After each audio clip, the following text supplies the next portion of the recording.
Greetings. Oh, man. What up?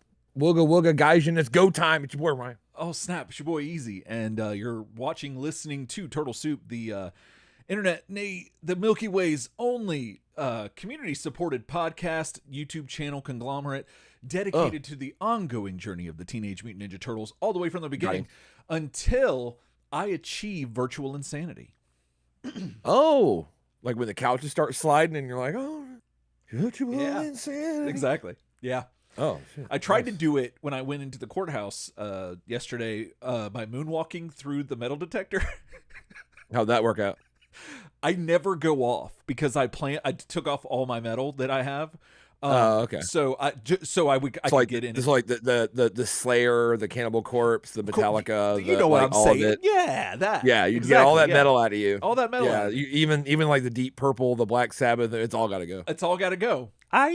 And yeah, I never go off. And then as soon as I moonwalk through, it goes off. But yeah. Oh. And then I walked back through normally, and there was no metal still. Well, it's tough because you're a robot from the waist down. It's true. So how does that work? Well, they had to update their firmware because my firmware was not so it wouldn't So could you center me a little? Could you center me a little more? I don't know why. I guess when you were setting up, I was like somewhere like over here. It was like, that's not where I am, bro. All right, I'll see if I can get you. I'll fix you. This is what they call magic, folks. Oh yeah, what? 3, 2, 1. Studio magic. Look at that. Look at me. Is that better? Look at me. Oh, it's beautiful. Oh, nice. Oh, I was thinking, can I do the whole show like lean like this? I was like, I don't think so. I don't got scoliosis. I don't like sitting in a chair. That's true. So. That's true. But you know what you do like doing? Being on YouTube. What's that? And that's what we are. We are here on YouTube, and we try to be here at least once a month. But we're it's a new year, new us. We're trying to pick it back up, boys. But I tell you, we are very close to entering into a new era of Turtle Soup. Oh, and, with what we're reviewing and everything. So we got a lot of exciting stuff. Big things happening. Big things coming. And but YouTube is vital to what we do now, and it enables us to broadcast and get to y'all and everything. And so we really appreciate everyone who's here. If you're new here, please like, subscribe. That does us a lot of good. And it just gets us out to more people, helps us keep doing what we're doing. But chief among those things that help us to keep doing what we've been doing is our Patreon supporters. If you didn't know, Turtle Soup's had a Patreon for a while, and we make things. In fact, I've made something. Previews. So our $20 patrons will receive a shirt that I made. Where is it? There we go. And it's April. Okay. It's that image from oh geez, this is difficult. It's the image from the cereal box when we did the games and stuff. And she's like looking down at her watch, and at the bottom it says, "Will they ever talk about TMNT?" And so Oh, it's so good. It's pretty funny. I had a kick. I got a kick out of making it, but that's a tribute to the garbage, to the trash panda. Absolutely. And so, I wouldn't be able to enjoy making that at all if we didn't have the patrons who support us and what we do, the good humanitarian work we do here. And we just want to shout out. We just want to shout out Brian Bales, and Duncan Gale tonight. This is for y'all, Bales guys. And Gale. There you go. So thank you so much for your support. Fellas. We really sincerely appreciate it. And thank you so much. And but now that that's all out of the way, Ryan, where are we at in the journey tonight? Well, Brian and Duncan, with your fine Patreon dollars, you have purchased a bag of tricks. You know what I'm saying? Much like when you go to the flea market with Danny, you come out with a bag of stuff that it looked good at the time. Right. You know what I mean? But when you get back to the house, you're like, man, I don't know how I'm going to feel. I'm either going to love this or not love this. And that is the bag you grabbed. This is Turtle Soup.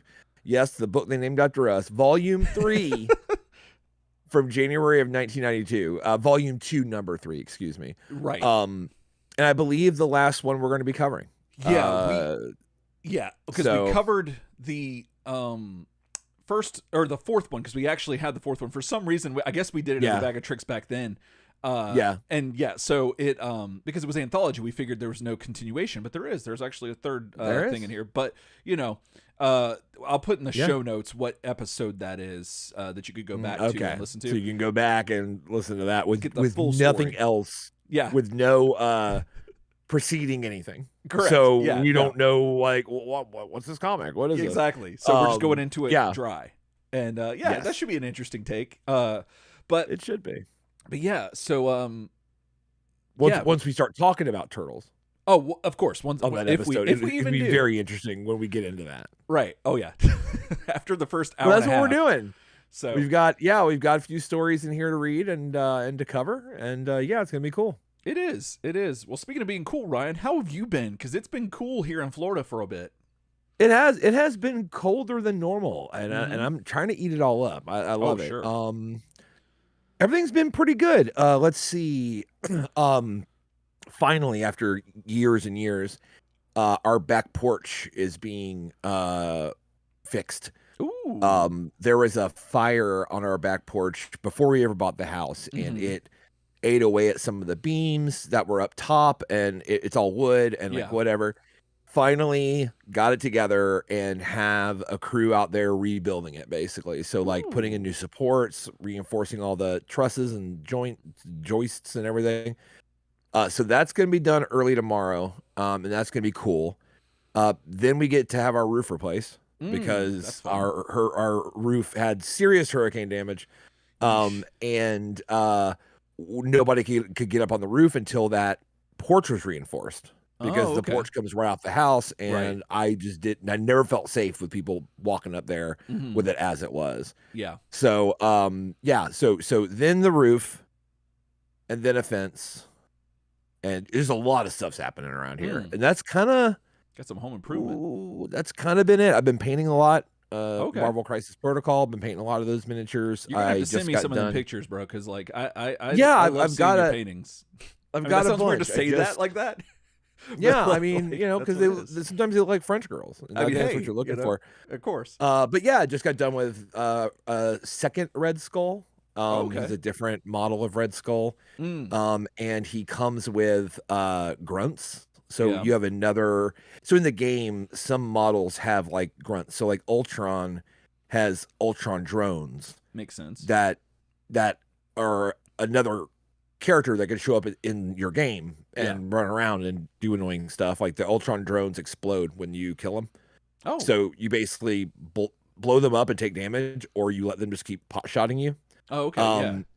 And Red Skull, this Red Skull comes with Hydra troops. Which I always thought that the Hydra troops in the comics looked goofy. You know, like the green with the yellow like banding on them. Have you seen that? I have. But I didn't really. Yeah. I guess they could. I don't know what it is. It's like it's bright green, like basically bodysuit with like bright like canary yellow straps and stuff. Yeah. And I've just always thought, I'm like, that looks so unconventional, and like it doesn't even look Hydra to me. Like Red Skull's always wearing black and all this stuff. And his Hydra troopers look like, and even like Von Strucker and like the more modern like Hydra guys don't look like that. So why would they look like that? Then in light of the MCU, which I've been going back and actually watching now, so that's been a major thing. Yeah, I don't know what it is. I guess playing this game, I'm like, DC's always been my bag, sure, but DC doesn't have a good miniatures game, so hey. And you got a good. I'm like, you know what? So. I'm gonna try to go back and watch it. So I started at Iron Man, and including the shows. Okay. So I'm currently up to Winter Soldier, right? Captain America Winter Soldier goes down. Yeah. And Agents of S.H.I.E.L.D. Basically straddles what happens in Captain America Winter Soldier, which I feel like you almost can't spoil like now because it's been so long, but I'm a little worried about it. It's so funny because I'm listening to old Turtle Soup episodes and going through them, and we have this same conversation in episode 99 that I'm listening to now, where we're talking about spoilers. and and what's the time limit? yeah, and like Well, how when can okay, you? if because I like the movie and I've been around and I haven't seen it, but just say something very serious happens with Shield in that Mhm. movie. Mhm. So what's kind of cool is that Agents of Shield kind of straddles that. So Yeah. half of the first season is like, after that happens. Mhm. And I gotta say, I did not like Agents of Shield at first. I was It's like, I rough. gotta watch like 22 episodes of this shit.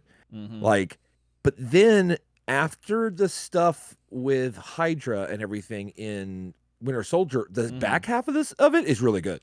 Yeah, it starts to Like pick up. weirdly, like it was almost like it needed to not be X Files because it Mhm. was trying to be X Files, Yeah. where it's like a different monster of the week.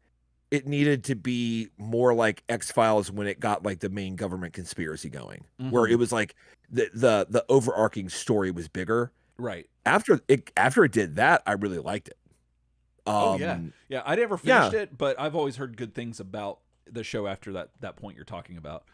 yeah. So I'm Um just at season 1, and so I watched Days of Future Past, which I had already seen. mhm. Um, It's okay. It's and fun. then I have to watch Guardians of the Galaxy, which I've I've, never seen. you've never seen. Oh, interesting. No. I And think you'll then enjoy it. you you get Agents of Shield season 2, and then there's more stuff after that. Like Yeah. obviously, I have a whole like recommended Itinerary. order like Ooh. list. Yeah, and it's So, based on release. oh, so are you going to watch the Netflix stuff?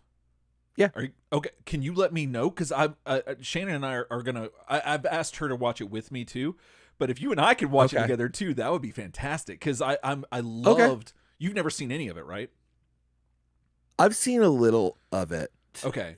Like 'Cause- I've seen Punisher season 1. mhm.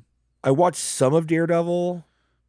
Like I picked and choose Okay. kind of Okay. around. And it's not that I didn't like any of those shows. They just didn't keep me. Okay. I would wander, kind of like Arrow. Like everyone talks about Yeah. Arrow. I watched some Yeah. Arrow, and that's DC. And I Yeah. watched some Arrow, and I was kind of was cool, but then I just didn't keep watching. I got you. Like it just happens.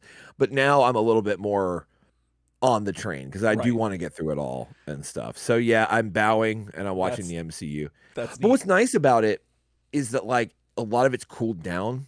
Oh yeah. So you So don't have you the don't extra have stuff. like Yeah. every fucking like every jock, like every kid that would like pick on us in Mhm. high school was all of a sudden like Mr. MCU, and Yeah. that just like turned me off so hard back when it was coming out that I I couldn't get it. like I couldn't with the guy with like the souped up truck and the Mhm. Punisher skulls being like telling Yeah. me about like Captain America, and Right. I'm just like, no, you're good. Mhm. Like you can just go away. Right. It just, I mean, it might be a hipster thing, but it just really took me out of it. So now that it's all calmed down and it's all ancient history, like it Mhm. actually is more fun to watch. Oh yeah. No, I totally get that. I totally agree. Um. But So anyway, that's pretty much me, man. I've been painting. I've been I working on the I house. I want to ask you Watching one MCU. more question about the MCU, but I don't want to go too far into it. I just got to know for posterity, or I'm not even sure if that's the right word. Do you still think that Captain America should have shown more of him learning the stuff? Is your opinion changed at all from that first You know what's movie? funny about it? Mhm. When I rewatched Captain America, one thing is I don't know if it's just this viewing or not, Yeah. but one thing that I kind of it's weird because I watched it and I was commenting on it at the time. I did, I think, conflate a lot of like his tactical stuff. Mm-hmm. Like the scene where they're all the generals are there and they have all like the models and they're like, talking about the war and he comes in. Yeah. Like I think I remember that scene like him being a lot more like, no, I'm the general. Mm-hmm. It's not necessarily like that in the scene if you're Yeah. paying attention to it. I still think it's somewhat cheesy. Sure. I got to be 100. I've always preferred the more darker, kind of more tactical versions Mhm. of Steve's backstory, like Yeah. when it's been retold. Mm-hmm. Things that feel very, and once again, this is just your boy, like very DC Golden Age. Sure. I love how one thing DC does so well, Mm-hmm. is they treat their Golden Age heroes with this like kind of dark glimpse of the past. Mm-hmm. Just it's very like Superman's history, especially like Earth 1, or sorry, Earth 2, Superman and all the other Earth 2, it feels like it was dark in a weird ass different time. Yeah. The thing about the MCU that I think does Cap a little wrong in that movie is that it's too bright and funny. It's too Jon Favreau. Mm-hmm. And I think that when there's a world fucking war going on and it's like hardcore, Yeah. I thought the movie ought to be just a tad darker. Right. Just to reflect, like, because the whole thing about the super, God, we're getting way too into it. Yeah. But clamp it off here. But I get what you're saying. The thing about the super soldier serum with Captain America, and especially the fact that he comes back after so long on ice, it's tragic. Yeah, exactly. It's tragic. Like Steve went from being like a nobody to being like this weapon. Yeah. Right. And then he basically loses the woman he loves, and then all of a sudden it's now. Yeah. And he's super messed up. Now, later movies do show him in the right way, I think.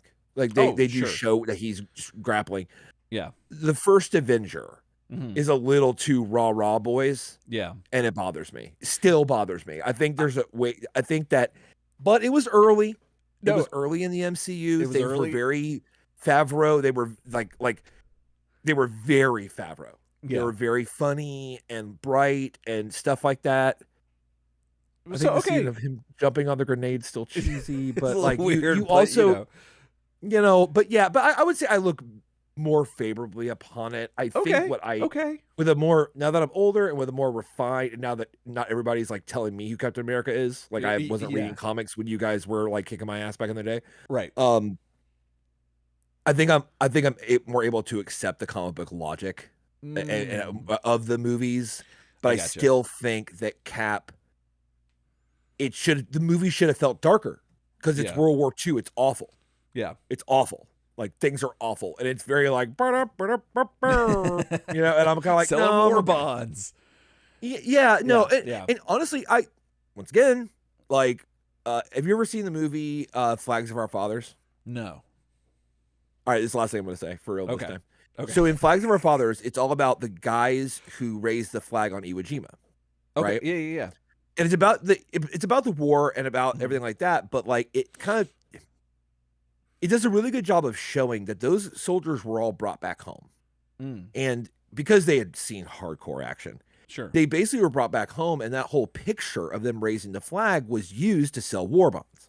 Yeah. So they would go out and raise this ceremonial flag in these like recreations of this war, like on stage every night for people. Jeez. And the movie does a great job of showing, we all know that the raising of the flag was staged, right? That they actually did it again. Like, the photo they got was a recreation. Like they actually did raise the flag and it was hardcore. Right. But the guy who was shooting the photo didn't get there in time, and he saw it up. He's like, oh boys, like do it again. Okay. Right. Yeah. But when they have the sequences they do it in, it starts to wear on these soldiers, and the more little fake bombs and the more little fake gunshots and them like raising the flag, they start having actual flashbacks to Iwo Jima, the real war, which was like scary as shit. Yeah, right. Terrifying. So it does a great job of showing that whole like, oh, you're back here, and everyone's like, oh, rah, these are our heroes, and you're performing for people, but but it's twisted because you're recreating in a very sanitized, heroic way these awful things that happened, right? Yeah. I feel like I love the idea of Captain America selling war bonds. I really wish they would have done it in reverse. Right. That he would have saw action. Maybe bad shit went down. They go, you know what? Here, come home for a rest, sell these war bonds.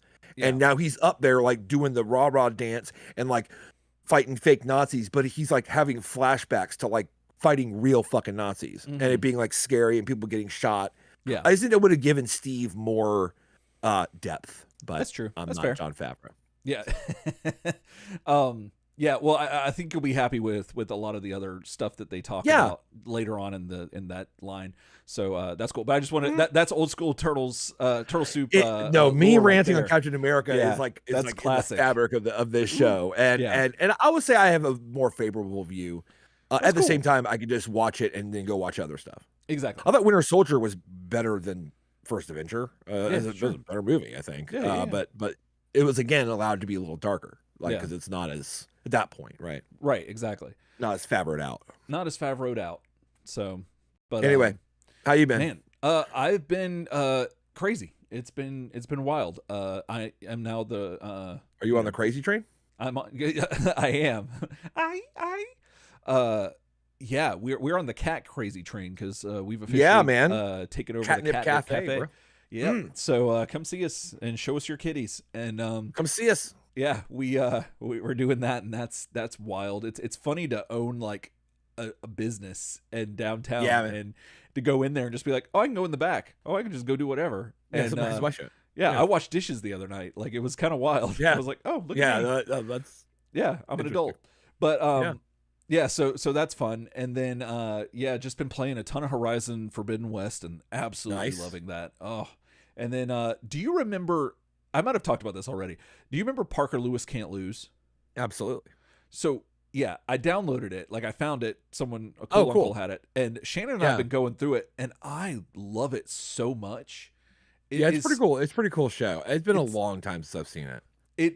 I'm not going to overhype it because it does not deserve to be overhyped, but it has a charm to it that is just really good, and it kind of rings of a lot of that Pete and Pete and but like different things like that. It's like Ferris Bueller if it was weird and nerdy. Yes. And like it's a good marriage of that, I think. Right. And we've just been enjoying it so much, but we decided to click on a video that talked about like the fall of it before we finished it, and it goes into like why it didn't get renewed for fourth season, and it kind of killed it for me. I'm like, oh man. So we're still gonna watch through it, but like the stuff they talk about, they basically say that they take a lot of the weirdness out in subsequent seasons. Oh, okay. So it's kind of telling you like, they got away from the all the things from you love, the main thing, and you're like, well, that sucks because that's why I was here. I hate that. Yeah. And but it started to permeate my vernacular with just in everyday life. So one of the janitors at the courthouse were doing something and they couldn't get out of the door because their badge wouldn't work for that. And so they're like, hey, sorry to bother you. Can you help me out? And I was like, not a problem. Because Parker Lewis would always say not a problem. And just not a problem. Not a problem. Instead of no problem, it's not a problem. It's not a problem. And it kind of geeked me out enough. To where I was like, I love this. That's pretty cool. But I was thinking about it, and I was like, he dresses very strange. Like he, especially season 1, wears a lot of weird stuff.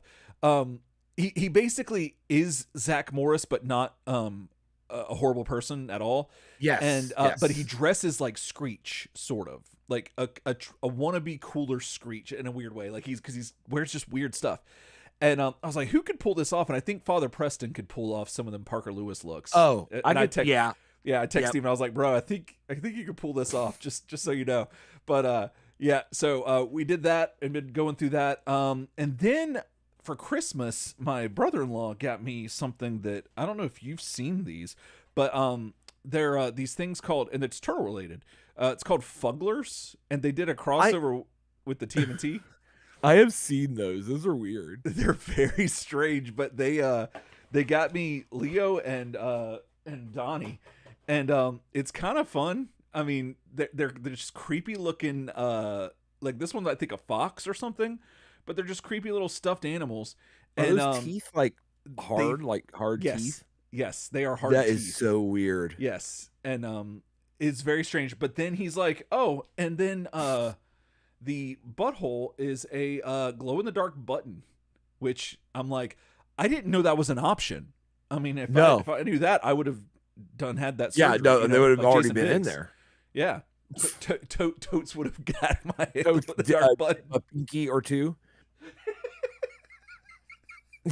That's why that dude got kicked off of TMNT. That's so funny. Yes, that's so good. But that's pretty great. Well, while I showed it, let me show you the Donnie one real quick, and then we can move on. But Donnie is like some sort of bear, or like I don't know. Oh yeah, and he's pretty so funny. And it's they're neat. I like. Is he less expensive because he has less teeth?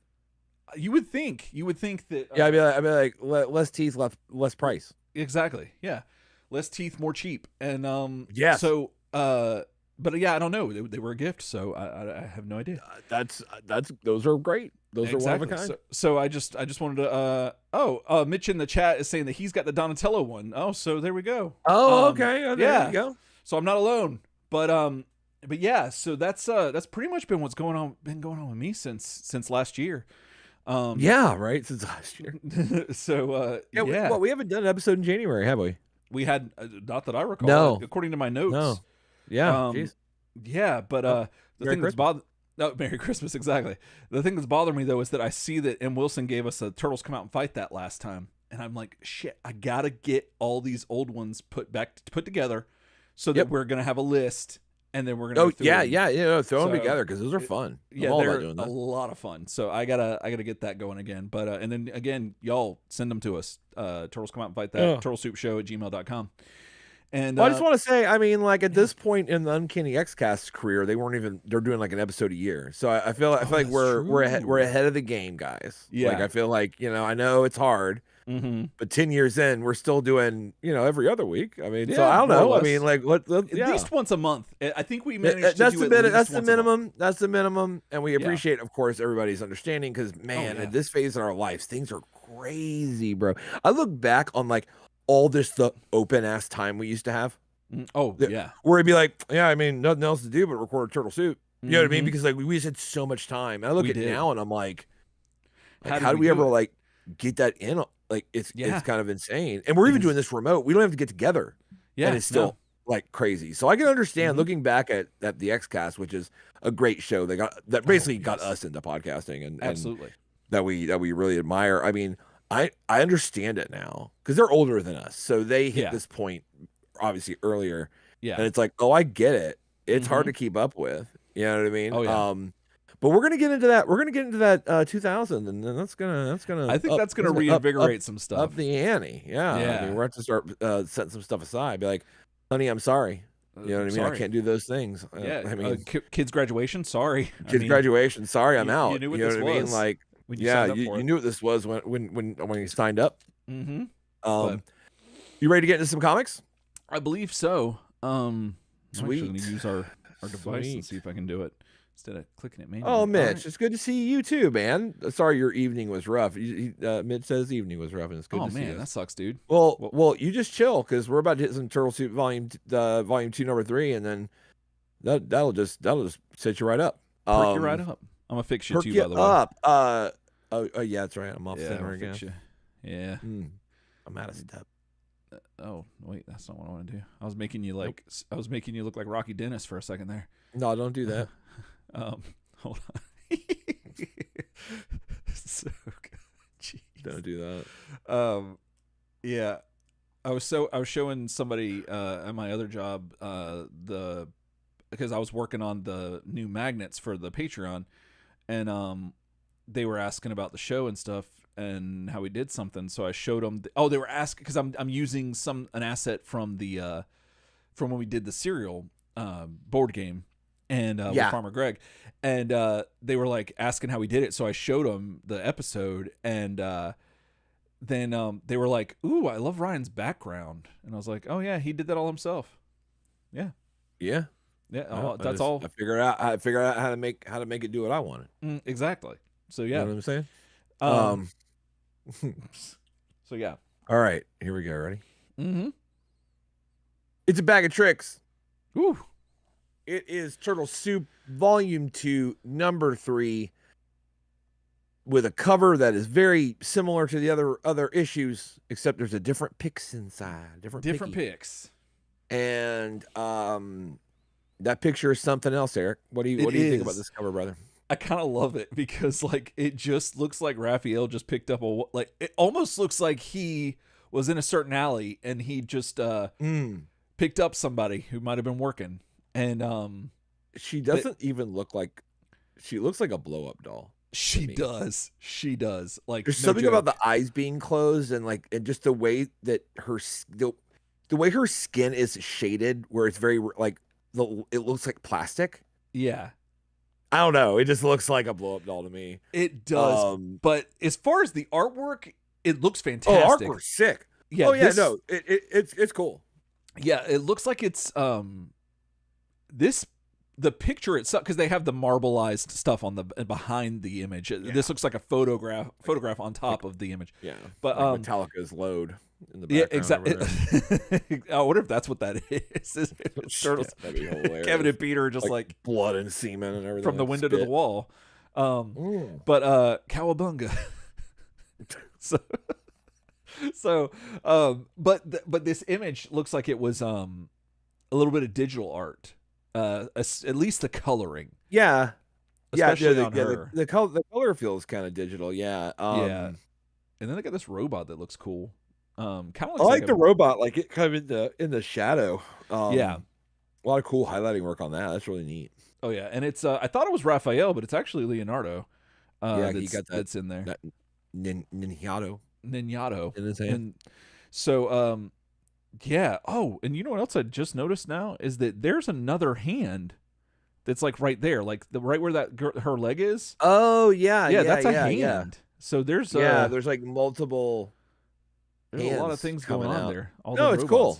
Yeah, no, I love this. There's a lot going on. So yeah. Now again, if this is the first time you're listening, Turtle Soup was an anthology book that they put out where Kevin and Peter basically let their friends and other indie artists like write some weird turtle stories and said, "Hey, we'll put them out because we're making so much money that like we can do whatever we want."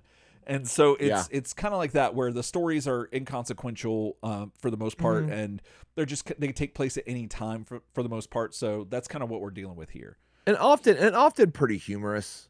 Like there's definitely a bent toward kind of it's humorous. There's a lot of jokes about the animated series.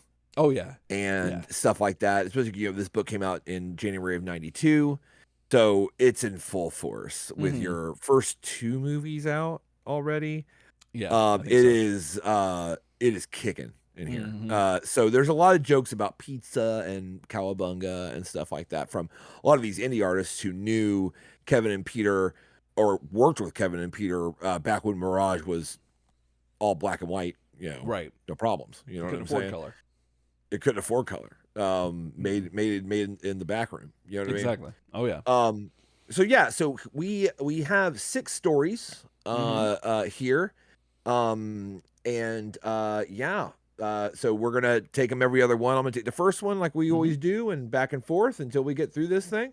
There we go. Some are better than others, boys. I'm just gonna say that. That's true. So we're gonna start off with Viceroy in action, not words. Again, this is a Mark Martin joint.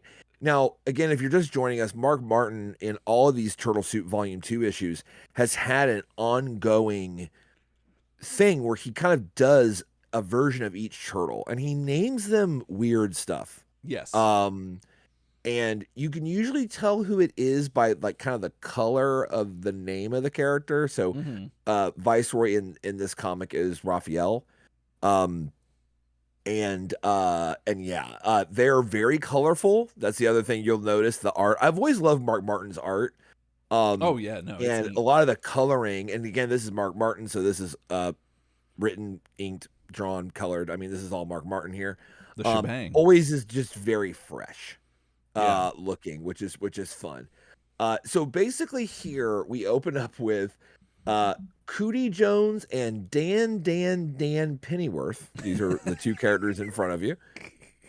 Trying to explain the role-playing game Dungeons and Diapers to Viceroy, but Viceroy just doesn't get it.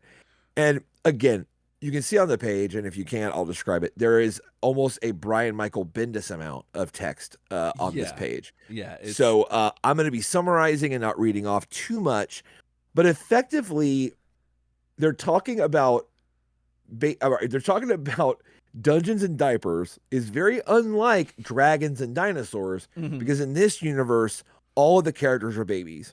Yeah. And they are going off in this thing about how they have a journal, and the book that the guy's holding says baby's first year, which is just so thematic. It's like a little yearbook for a baby. Yeah. But it's all rules and stuff of the universe.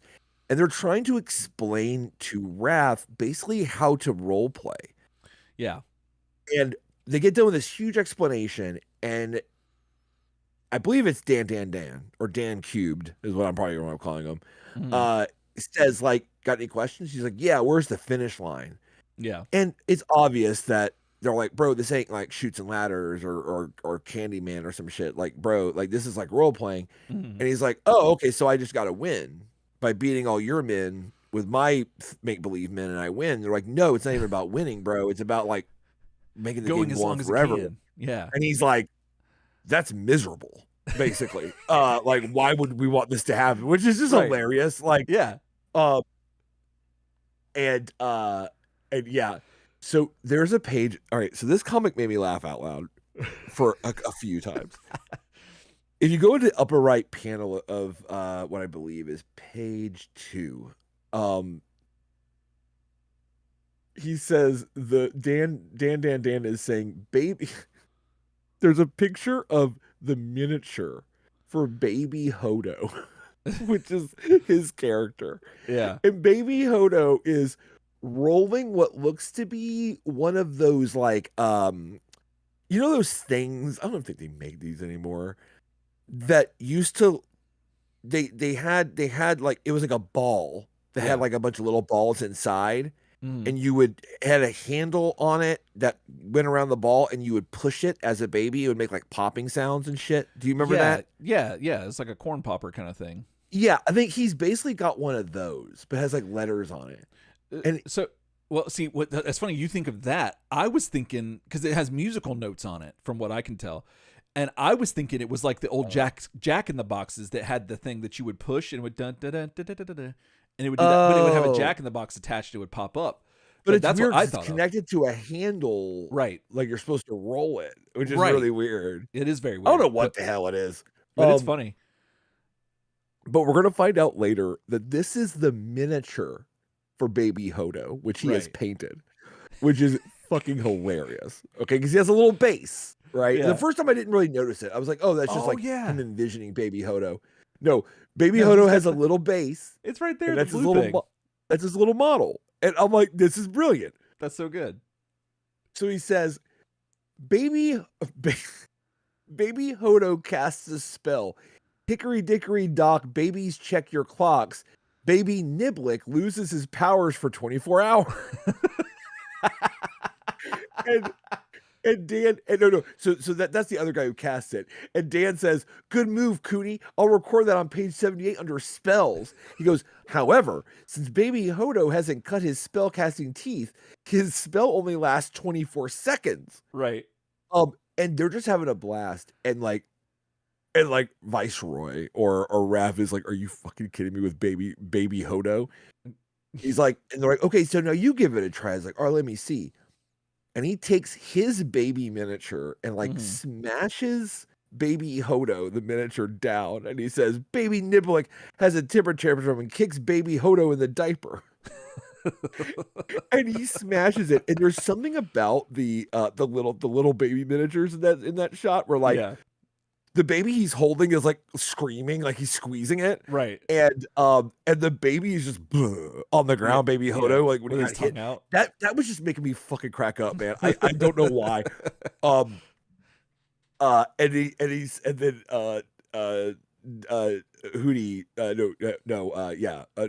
Dan says, stop it. You'll scratch Hodo. I spent 4 days painting Hodo. And I'm like, I feel that, bro. Like, I feel that. I was about to say, that seems like it hit a little close to home.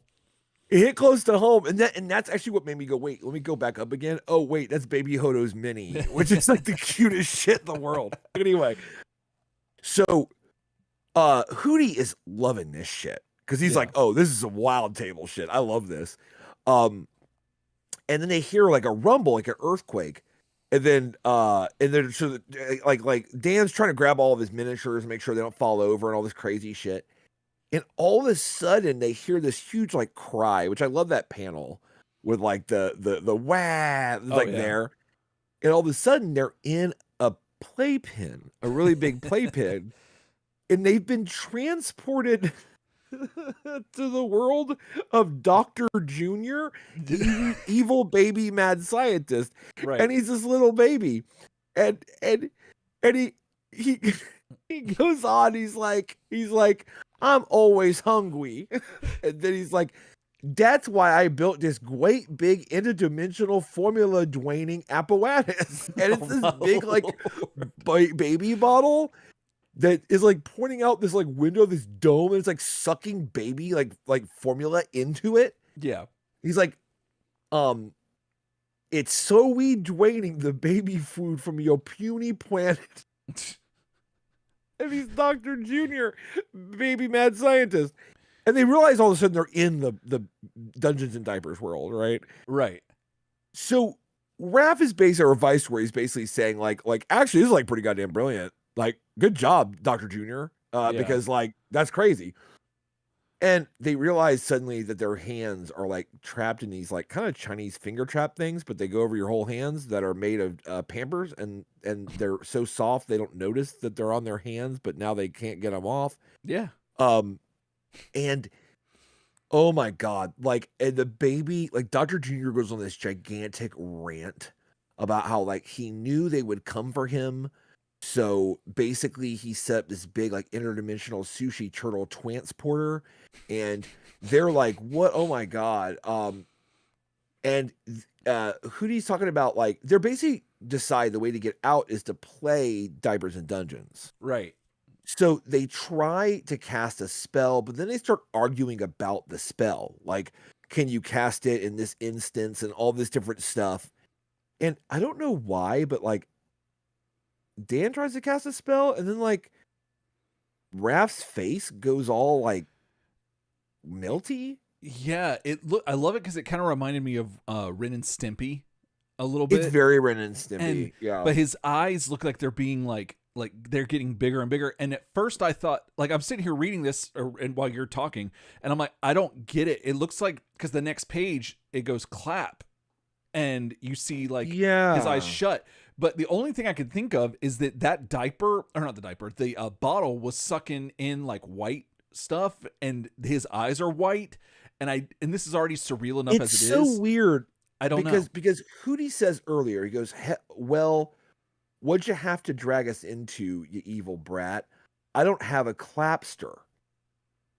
Oh. And then Dan says, that's just it, Cootie. Common logic doesn't apply here. It's baby magic. This all has something to do with Diapers and the Dungeons and Diapers game. And then he tries to cast a spell, but then they start arguing. And I guess maybe he did, but it had a weird effect. All of a sudden, these claps start sounding. Right. And they're freaking out, trying to both figure out how they can cast a spell or whatever. And then it turns out that the clapping sound is Raph banking Dr. Junior. Yeah, which like over his knee. Yeah, and he's really into this. It just says the blistered end. Yeah, and I'm like, so is the whole idea that either way, it's funny. You really can't debate. Throw a bunch of brain power into this. But I did love the kind of the tribute to D&D, and Dr. Junior's hilarious. Right. I think he's brilliant, and I'm all about it. So a couple things. I thought that for certain you were going to say something about your guy Bumstat, the guy with the hat, the guy with the hair, whatever his name is. What's that guy? Yeah, Cootie. No. You're talking about Dr. I'm still talking about Dr. Junior. Dr. Junior. Who's the Funny Papers character with the weird hair that comes up? You've brought him up multiple times.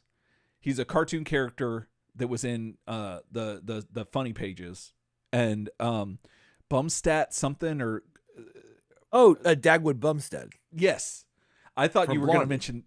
Yes, I thought you were going to mention him because that's the first thing I thought of when I saw Dr. Junior's hair.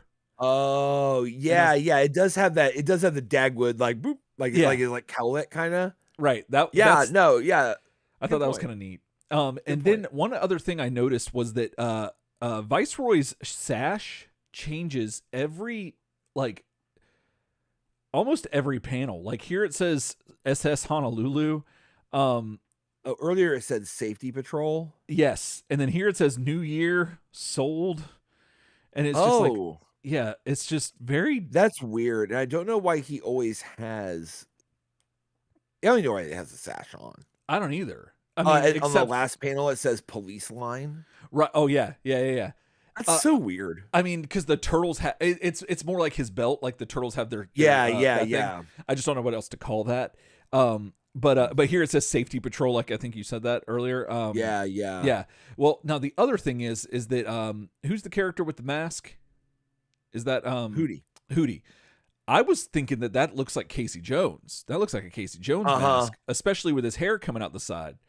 Yeah, it looks like Casey Jones plus like almost like an Aku from Crash Bandicoot. Oh, okay. Yeah.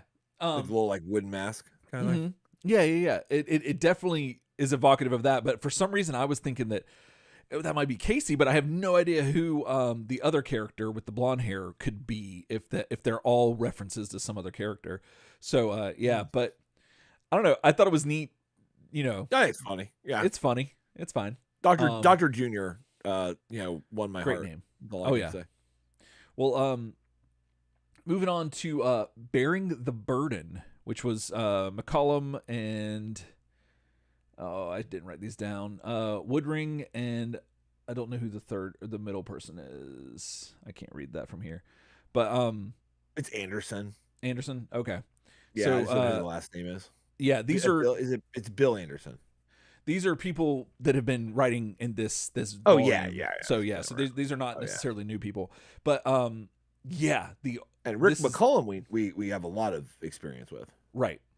So this is a real quick story. It's basically it's showcasing all four turtles. You start off with Raphael, and they're talking about how just like he's feeling like everything, and he's like his senses, and he's like becoming in tune, and just like getting ready to like. You feel like they're getting ready for a fight. The way that all these the phrasing is and everything, and the artwork just looks fantastic. But it has. I think this is the same guy that I was talking about last episode that had that sort of authority, and I'm still not sure if I'm saying the right. I know what you're talking about. Yeah, but it's like almost Frank Quietly. There's something classic, but also stiff about it, but it still looks good in a weird way. It can't be just like Frank Quietly because I hate Frank Quietly's work. Exactly. Yes. There's some sort the way that he's different, the way that Frank Quietly's different from other artists. There's something similarly different about this. I agree. Offsetting or off-putting. But it still looks. I like this a lot better than Frank Quietly's stuff. But this looks really cool, and it's just talking about that he's recalling like fights against Shredder and like all this stuff, but they can't help him now. None of the stuff that he's done before, and he stands alone, but Raphael likes it this way. So then you go to Leonardo, and he's just chilling, and this is all taking place in the sewers, by the way, for those at home. Leonardo, the cool tide of calm catches him in its ebb and flow. Another day, another challenge. His life is an endless ladder of such obstacles, each adding to the rise of his spirit. When I read that, I felt like, you and me. Like, I felt like that's just us. Just, shit. Just every day. And then when you got on, you basically echoed that sentiment to me before the show. And I was like, shit, that's some real deal Holyfield. I literally said each obstacle aids in the rise of your spirit. Exactly. That's like literal words. It's kind of spooky. It's in this comic. It's very spooky. So, and again, it goes back to that whatever life casts towards him, he will rise above it. But this is going to be too much, and like he's alone, and he would deal with whatever comes alone and all that. So then you cut to Donatello, and Donnie's just in the sewer holding his bow staff, and the narrator goes, Donatello, he likes the feel of his big bow, the hardness, and then it's just an ellipses, and the texture. And then another ellipsis. I'm like, whoa. Yeah, this is getting really. I was taken on a journey. I mean, woo, around the time he said, crushing speed of its striking arc has been a shield of wooden fury. I was like, what the fuck? Right. I didn't say that today, but somebody else told me that today. And two people says, actually. He's even fought dinosaurs with this stick. Yes, and I mean, is that a euphemism? That you tell us. You know what I mean? But in all seriousness, that is something cool to think about, which I don't think we've ever really discussed. We've talked at length about Michelangelo's magical nunchucks, but we've never really we've talked about the origins of the Turtles' weapons and how Splinter just magically found them, and then how they had to pay to get their weapons, the tax and all Absolutely. that. Yeah. But the idea that the Turtles' weapons, all the stuff that their weapons have seen, not only them, but like and thinking about it like in an am I saying it right? Anthropological, is that right? Anthropological sense. Any context? Just the word anthropological. Is that am I saying that right? I don't know. So basically, in a sense of looking back in the future. So if let's say we're 2,000 years in the future and the Turtles actually happened, like the Turtles were real and they did all their stuff. Okay. And we're looking back at them, but we still have their weapons.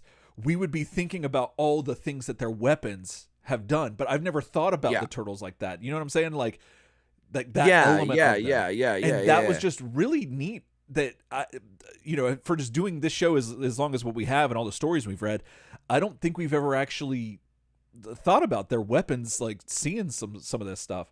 But no, it's true. I mean, if they haven't like lost them, then that's true. That's the same bow he's fought all kind of people with, right? Like, going all the way back. Yeah. And so I don't know. I just find attaching sentimentality to inanimate objects as a part of the journey that you've been with. There's just something neat about that. And I like that this author is kind of like doing that in this little story. And so, and it talks about none of his friends can protect him. There are things a turtle must do for himself. And so then you got your boy Michelangelo, which is probably the coolest page in this story. It is the coolest page. There's a lot of heavy lifting with the steam and like the shading through the steam. It looks cool as hell. It does. And it's great because it does both things. It shows Michelangelo looking awesome and like a badass, but then it also shows him looking kind of aloof. And so it's talking about, the same stuff, just talking about, what all he's done, and he'll do whatever deed needs to be done because Splinter has willed it and this and that. But, dignity may be the first thing to go when this incident begins. Michelangelo shudders at the thought of losing face before his friends, but Splinter is calling. And then you're like, wait a second. The actual image of Mikey in the bottom right corner is awesome art. It is very good. That art is like goddamn. The whole thing's really cool. That his face through the steam like that is cool as hell. Oh, it's very cool. What it kind of feels like is that whoever drew this was like the first like 3 pages they did it and they're like, okay, and then they realized they got done with that really quick, so they're like, oh well, I've got time, let me do some extra I'm gonna stuff. Add a bunch, right? I'm gonna add a bunch for my or Mikey, obviously McCollum's favorite. Oh sure, yeah. Sorry, I guess McCollum, because he penciled. So that's his favorite, more or less. So as I'm about to turn this page, everybody, I just want you to know, I'm taking off my glasses, gonna get serious with you. Oh, here it goes. This next image is disturbing. If you think of Splinter as a father figure, or you have strong opinions about needles, true. Just trigger warning. There's a lot going on, especially in just one panel. If there's children at home watching for some reason, you might want to use your own discretion and let them know. Now we're going to warn the children. Yeah. After all the crap we've said, guys, that's how disturbing. This is how big it is. This is how disturbing this is. Now, if you have children, do not let them listen to us right now. Right. Like, because you know how like some people are saying, oh, Rise of the TMNT ruined my childhood and this and that. This image of Splinter might actually ruin some stuff. Just saying. Not so since Squiggling Wiggling, where he looked like that creepy guy who has the kink for knives. Right. Amanda. Have you been that? Have you been with the chain shirt and shit? Have you been this disturbed by an image of Splinter? I still say squiggling and wiggling all the time. Oh, me too. I love it. I'm squiggling and wiggling. I'm squiggling and wiggling. So anyway, we're about to squiggle and wiggle to this next image. And you have one of the most horrifying images Bennett. of Splinter. Fight me, Bennett. That's it, Bennett. Fight me with a knife, Bennett. So yeah, this is the image that I'm talking about of Splinter. No, that's nightmare fuel. And I gotta say, so our image is a little bit stretched, just slightly, compared to what I'm looking at on the actual scan from our cool uncle. And Still. the Slender face is The Slender face terrifying. is scarier. Actually, we've kind of dulled it down for you a little bit. I'm gonna say that we had to, because I don't even think YouTube would let us continue with this if we had probably left not it in its original format. Probably not. But yeah, so you see the Turtle boys, and they're looking for some slack, but obviously you can see that Splinter has a whole poster of the Turtles to show where he could cut some slack if he needed to. Yeah. And yeah, that's anatomical stuff going on. Absolutely. Full on full frontal nudity on the Turtles right there. And absolutely. Yeah. But you got like all this detail in this laboratory, which is freaking cool. And you got Splinter in a lab coat, which I'm like, what the hell is this? Nah, dude, all about it though. So he's like, bear up, students, and yeah, I just want to show more of the lab that is lit by candlelight. Yeah, no, some real like Victor Frankenstein shit going down in this room. Yeah, it is wild. So the Turtles are all like, all right, I guess we got to do this. And he's like, don't you know shell fungus is the major cause of death in turtles like you? I mean, aside from somebody killing you, of course.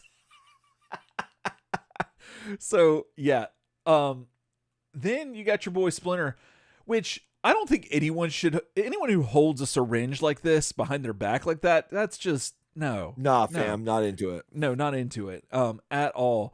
And then he's like, now all of you bend over. And he's smiling. He's too happy about this. I don't know why he's so happy. And even the lines he says before are bad. He's like, if you're going to walk as men, then you will have to bear some of the burden.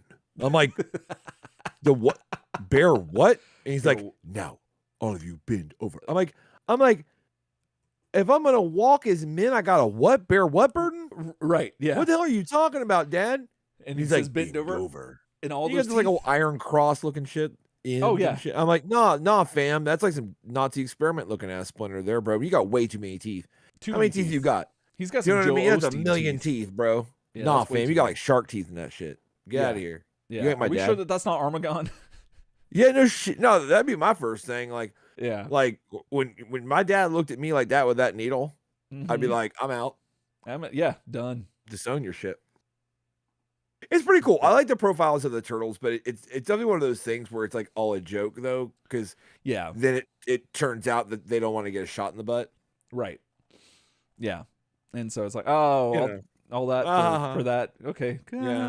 Yeah. That's but cool. You know, it is what it is. But the artwork was really neat, except for Splinter.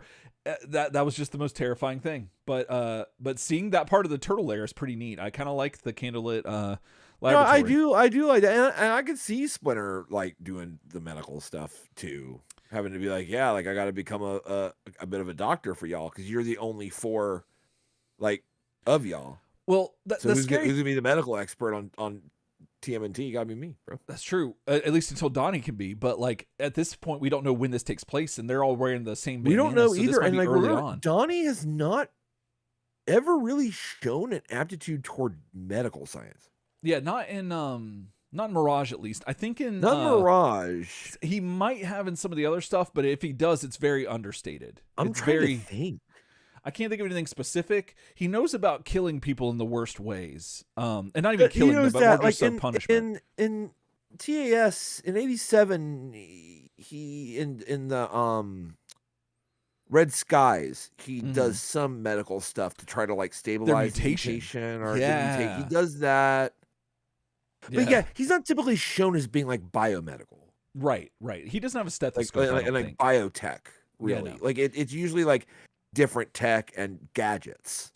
Right. So I could see it being like maybe the best person to study the turtle anatomy isn't necessarily a turtle. Does that make any sense? Right. Like, oh, that's true. But it's weird. I don't know. It is. But like, but this does bring to question that. So Splinter, and especially in this and in 87 animated series continuity, gets a lot of his information from books that come in through the sewers. Through the toilet. That people flush down the toilet. And absolutely. If you think about it, he's pretty much like a homeschool parent that is just like finding out something been set up. And and finding something in his internet feed that gets him thinking about some crazy stuff. So imagine being the Turtles where they're like, oh, Dad just got a new book and he's gonna try some new stuff, and that's what this kind of feels like. And they're so lucky they grew up in the 80s. Oh yeah, because dude, if it was now, your boy would be on some RFK Jr. like don't eat chicken nuggets bullshit. It really suck ass, dude. Like he'd be like, no more cokes, like it'd blow. Exactly. Like, it definitely looks I'm like allowed a to make worm fun in of his him. brain. I'm allowed to make fun of his fucking voice because he literally killed like a whole town in Africa allegedly. Yeah. So it's fine. That's the least you could do. He said polio isn't real, and then all these people got polio. Turns out, yeah, asshole. Anyway, so, yeah. So we're lucky it's now, and he's not like, bro, like, son, I was watching Joe Rogan, and he said inject this into your shit. Like, we're lucky it's not like that. That he actually like probably like had some like Grey's Anatomy come down the toilet. And he's like, an actual book, like an actual book. That's cool. Yeah. You know, not a picture book. Yeah. Art of art. Yeah, exactly. So Dr. Master Splinter. Dr. Master Splinter and Dr. Junior. Dr. Junior. We've got a lot of doctors. I mean, let's go. Let's go. Let's go. All right, next book. Turtles Attack Again. Part 3. Why does this need to be like why? Like why does this need to be 3 parts? Like because it just feels like nothing ever happens. But anyway. Story and art by Michael Dooney, lettering Mary Keller, and color Steve Levine. Steve Levine going into the color game. It is interesting that Mary Keller gets her credits in the middle when typically lettering is last, but Mary Keller, we know her from TMNT Adventures. Michael Dooney, Levine, we know all of them from TMNT Adventures, just in a slightly different orientation here. Yeah. And here they are. So basically, I feel like it just like I can give the same. So basically, from the last episode, and you'd be like, it'd be just the same. It's just. But effectively, there's this techno nerd that looks like Elvis, and he basically in some kind of incel future where there's a national dating consortium or some kind of dating council assigned him a pretty woman to come have a date with him. And he's like, well, I'm just a nerd, and then he's working to be a temporal boy where he goes through time. She presses a button on the arm thing, which he should have never had turned on around her or whatever. And they go back to the Turtles dimension. He tries to fix it and he brings dinosaurs. Well, they beat up the dinosaurs in part 2, and that's all that happens, man. Yeah. They just like literally like punch a Diplodocus in the face and act like they should get an award for it. And then he's like, wait a minute, I'll press more buttons. And the dinosaurs go away and they're like, oh, good. Now it's time to really kick your ass, Alien Elvis, because fuck. And then what is effectively a techno fever dream comes out. And that is where we stand now. So, and this is the woman from the cover, by the way. This is the woman from the cover. Yes. So guess what we do with robots that say bang and clang? We just start beating them up too. And fucking robot Elvis, robot alien Elvis has nothing to say. He's just like, huh, again? And they're fighting, and then they eventually, like, this art's cool on page 14, where like, I've always been a big fan of the 90s and those metal cables. Oh yeah, like the tentacles, like Omega Red's tentacles. Omega Red, Doc Ock, even Colossus's skin. Name it. That banded, tight, like ultra reflective, like chrome metal 90s. Give it to me. Liefeld, every single character he ever had anything to do with had a metal arm or leg or dick or something, and like it was always looked just like that. It looked just like that, and I'm actually here for it. Oh sure, me too, absolutely. So that gave me the kind of some of the sentimentals. But basically, it turns out when you fight a big robot, eventually it says clang in a big way, which means it blows up. So they get out of the way and it blows up. And then they're like, yeah, so much for that. Now it's time to finally again kick Alien Elvis's ass. And they roll up. And the last part of the book is basically just like him explaining what happened finally. Right. And he's like, yeah, no. And then, whoops, it accidentally went off. I mean, this whatever incel property I got, she pressed it and we went off. And eventually they're like, well, hey, we don't know what you're talking about, but Donnie probably does. And Donnie's like, let me look. Mm-hmm. And they're working on it. And apparently it's just taking forever because like Donnie's like still messing with it. And he's like, man, I don't know, bro. This is wild. Mm-hmm. And Mikey's teaching the girl to use nunchucks, which I think is hilarious. Which I just wanted to say that Mikey getting it on with the ladies is further proof. And it's another point, right? It's another feather in your cap for that theory. So he's doing his thing, and she's digging it, you know. Oh yeah, totally. Except that eventually she's like, "Okay, are you almost done yet?" Yeah. And I love Donnie because he's got the little cursing. Like, and it's little the letters. thought bubble. Yeah. The thought bubble. He's like, son of a bitch. I'm like, yeah, no, like whatever. And she's like, no, I'm sorry, Betty, but you know, this is Alien Elvis cuck talking here. He's like, oh, I'm really sorry, but you know, it does take a while. And like Donnie's like, yeah, like I'm trying to work on this, bro. And she's like, no, well, I just pressed this button. She pressed the button again. Mm-hmm. Then guess what? That's how you get samurais. Samurai. To be continued. I'm like, crying out loud. Let me guess what's going to happen in part 4. Mm-hmm. Going to fight the samurai and then I don't know. This could go on forever. I mean, like technically, they could fight. We do know, but we've forgotten. We do know because we covered it, but we do not remember, and it was out of context. We had no idea what the hell we're talking about. Exactly. But it could be samurai, and then they defeat the samurai, and then they go, now we're gonna kick his ass, and he's like, I'm sorry, guys, but whoops. Mm-hmm. And then what? Like what pops out next? Like Devil Dick Punisher? Like Devil Dick Punisher, Skull Dick Dick Punisher. Armagon. Oh, sorry. Devil Dick Punisher is a different character altogether. No, that is Devil Dick Punisher would be from like Sentai, like somewhere in the back. Like the forgotten, like the Sentai nobody watches. That's the villain is Devil Dick Punisher, and they just say this out loud like it's no problem. Anyway, this could just go on and on forever. Mm-hmm. But now it's samurai, right? And the only I know I'm being hard on this comic. I don't know why. Excuse me. But I keep wanting it to do something else. Yeah. It has potential. Like the art is awesome. Oh, definitely. The art is really good. Like again, guys, I mean, Dooney, Keller, and Levine, we know these people. We love their comics, man. Like adventures. I would say, and we've said this in the past. I mean, fight us. Like TMNT Adventures might be some of the best Turtles comics ever Agreed. made. No joke. Art, freaking story, whatever. So like this team is capable of a lot. A lot. Oh, yeah. And it's just fighting over and over, and I don't like fight issues. I just don't. They're just a way to decompress, and I don't know why this story is taking so long without any other development. And I'm very interested to go back to the episode where we covered part 4 of this and see what us back then thought of what to us, I guess, was just a normal fight. Right. Yeah. Well, we had to have had some context to know that we knew that the issue was an anthology.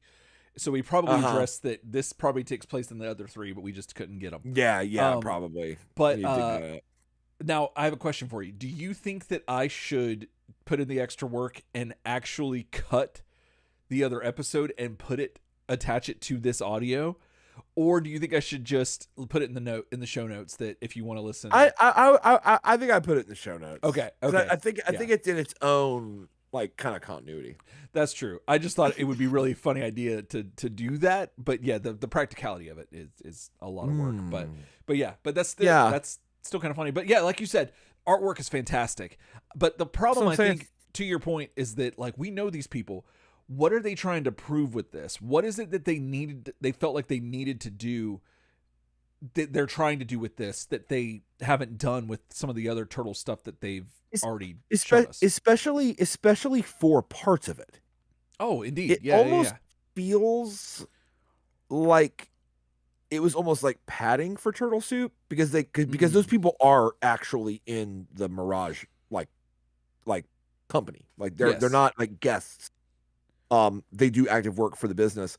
It makes me wonder if they're like, well, we're going to put out 4 volumes of Turtle Soup. So we'll have one story that goes through all of them to like take up space in case like things don't come through. Right. Or if like it's hard to get this artist we really wanted. So this is like padding is what it starts to feel like. It does. It does. And well, speaking of padding, moving on to our next story, it is called Sweet, Sweet, Sweet Renee. And there you go. It's called Sweat, Sweat, Sweet Renee.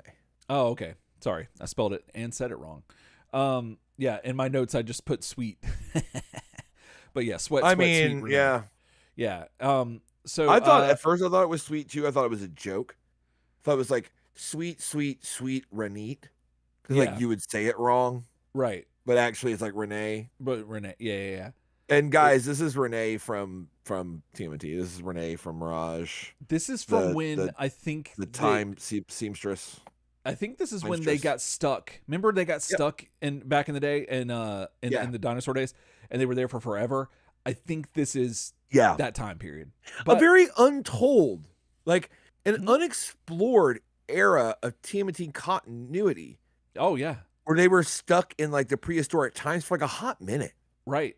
Or like in their time, a couple of years, I thought. I'm not sure about years, but definitely it was like a considerable amount weeks of time. Or months. It was long enough that they'd like survive there. Yes. And like absolutely. they were like camped out. Long enough that they can say that they lived there for a minute.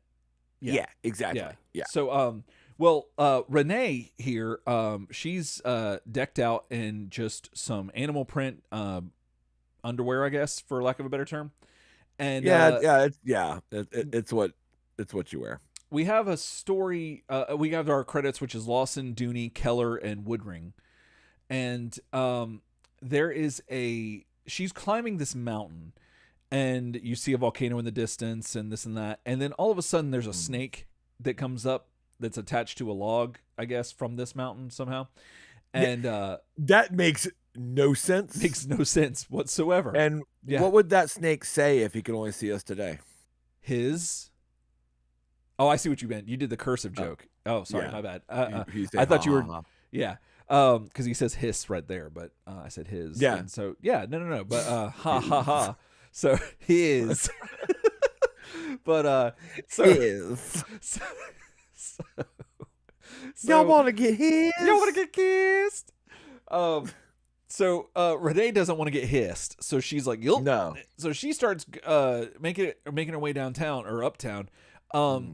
Does she break 180 here in this top panel? That's breaking 180, right? I hate that.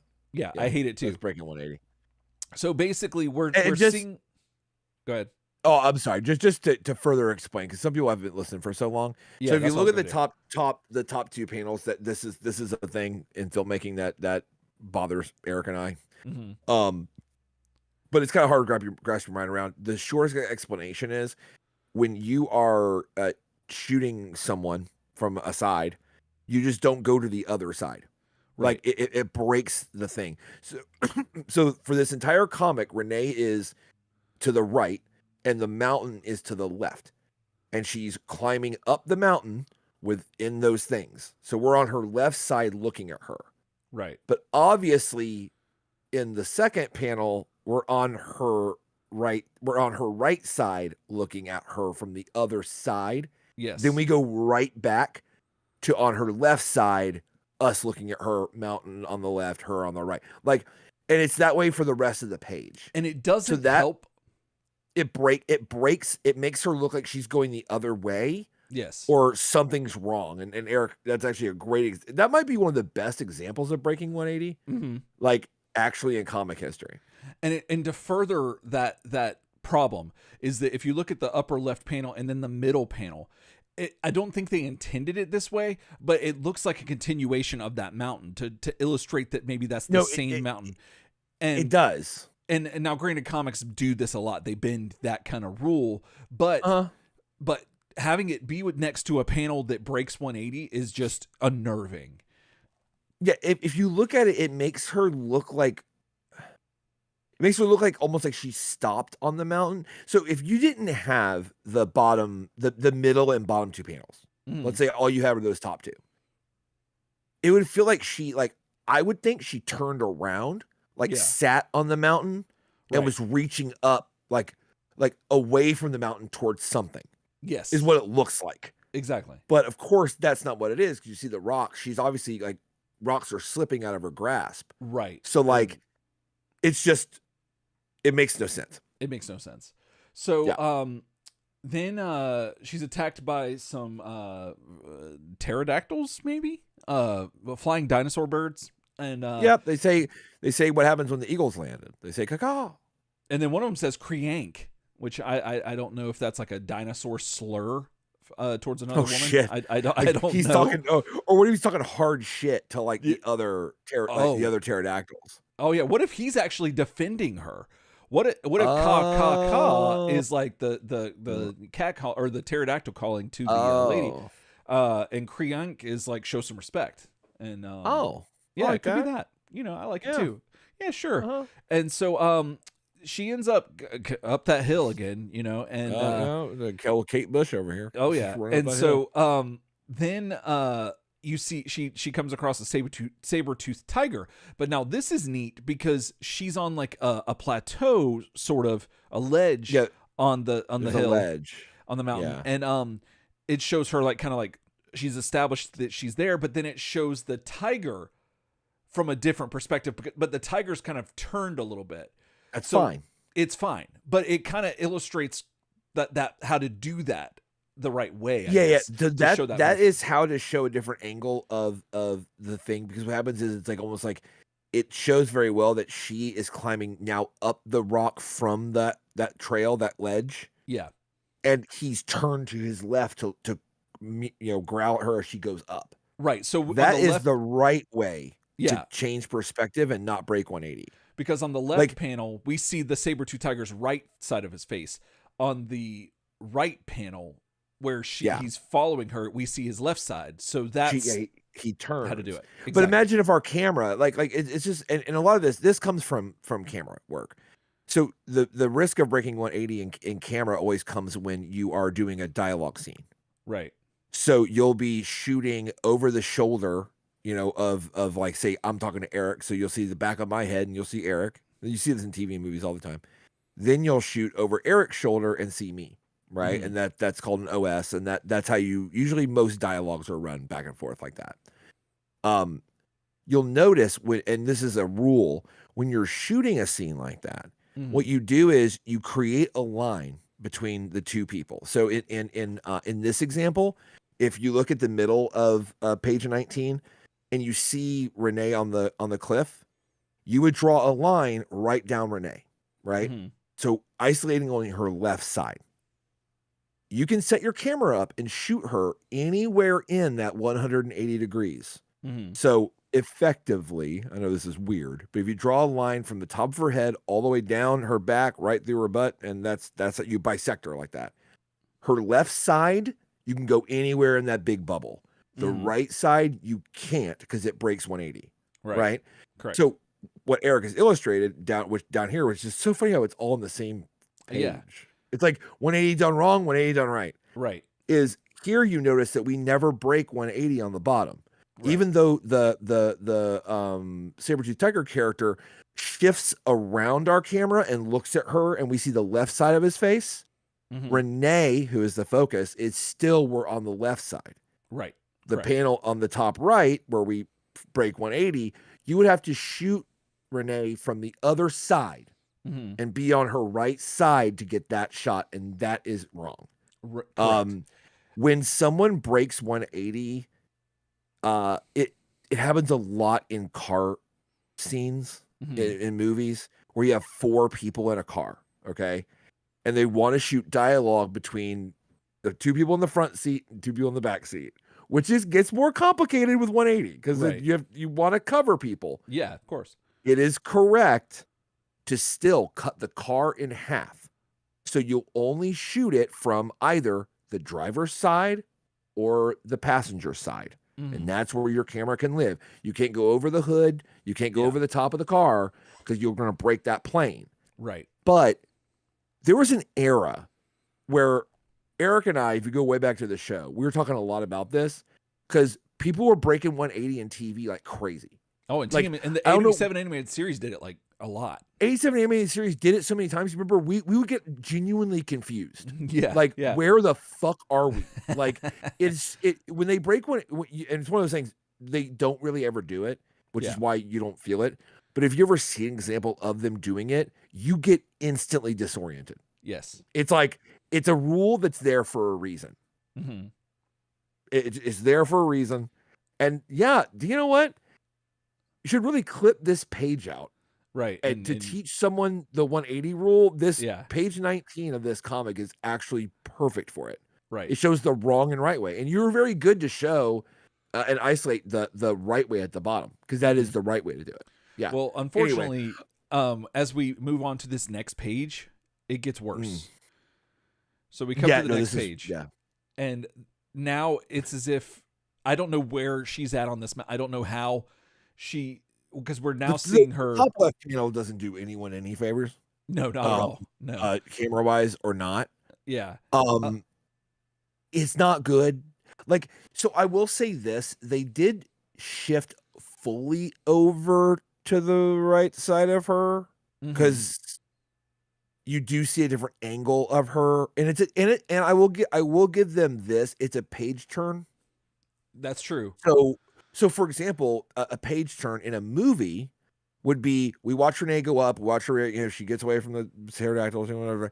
Right. Now, if we cut back to the saber-toothed tiger, like head on, like screaming up at her as she's going up the cliff, if we cut to a different shot, then we can come back to the other side if we want to. Right. But that's where editing comes in. That shot that breaks up those two things has to be long enough to like refresh your eyes and your brain from the fact that we were following her from the left side. Yeah. But you're right. If this was all continuous, and it still is a little weird. Yeah, it makes a little bit more sense. Not enough of a break, frankly. Like that. Yeah. Now she's on the right side, and there's a lot going on. Right. So she's climbing up, and she goes, almost there. Okay, I made it. Whew. And then she's like, the turtles are up there with her, and she's sweating, and the turtles are wearing similar outfits to her. Yeah. And they say, do you think we should have told her about the shortcut? And, there you go. Quick and simple, and pretty funny. So there's that. Now. Pretty something. You ready for this next thing?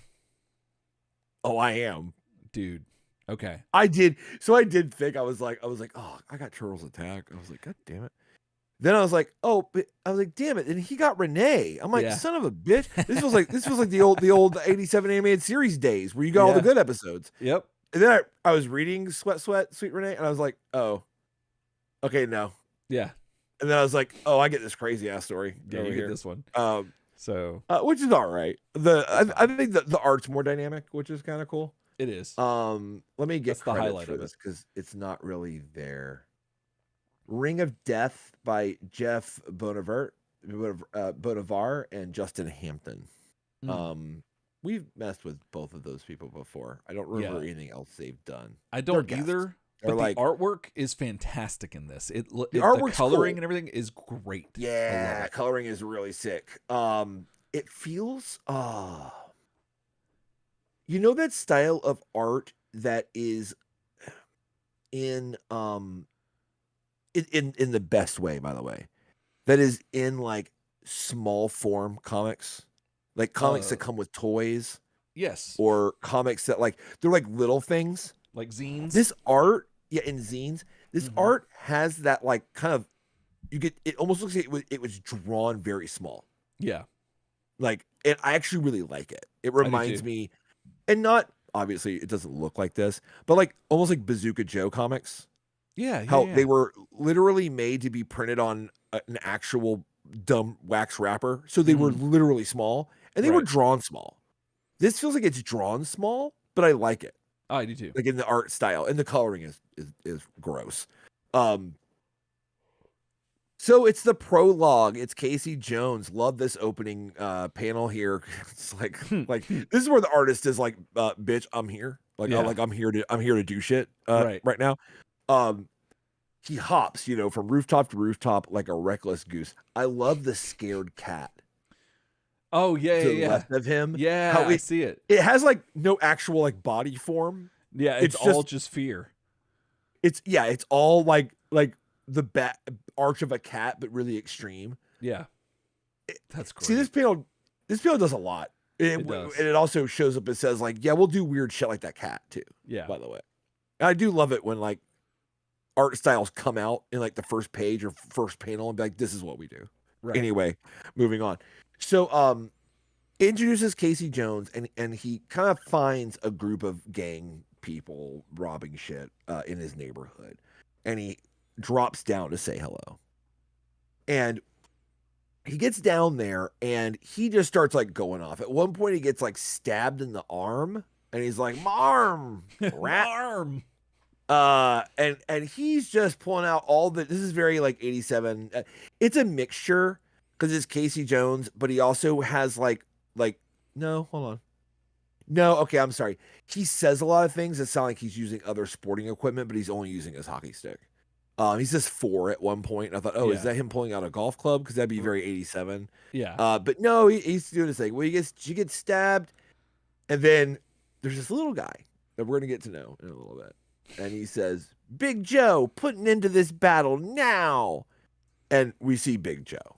Yeah. And Big Joe is effectively the Blob.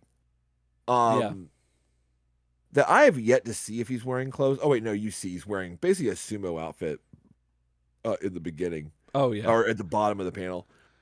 But he looks very naked through most of this. I do love the color being very sepia. Like everything's very sepia, and I just think it's really cool, except for like in certain panels, Casey will jump out in like purple, but like everything else is sepia. It's a cool way of separating the art, right? Oh, absolutely. So yeah, so I like Big to think of it Joe, like it's a street light. Like this is the street light, like the yellow kind of street light. Alley. It does a good job. No, absolutely. that's a good observation. So Casey gets down in front of Big Joe, and Big Joe picks him up and slams him on the ground in a brutal way that, I'll be honest, the art of him saying "Big Joe put you down," that looks like blood. Yeah, that looks like he was like literally like pulverized. Yeah. Now this is not true, because all Big Joe says is "him out cold," and I'm like, instead of like "him puddle of meat," but right, like you know.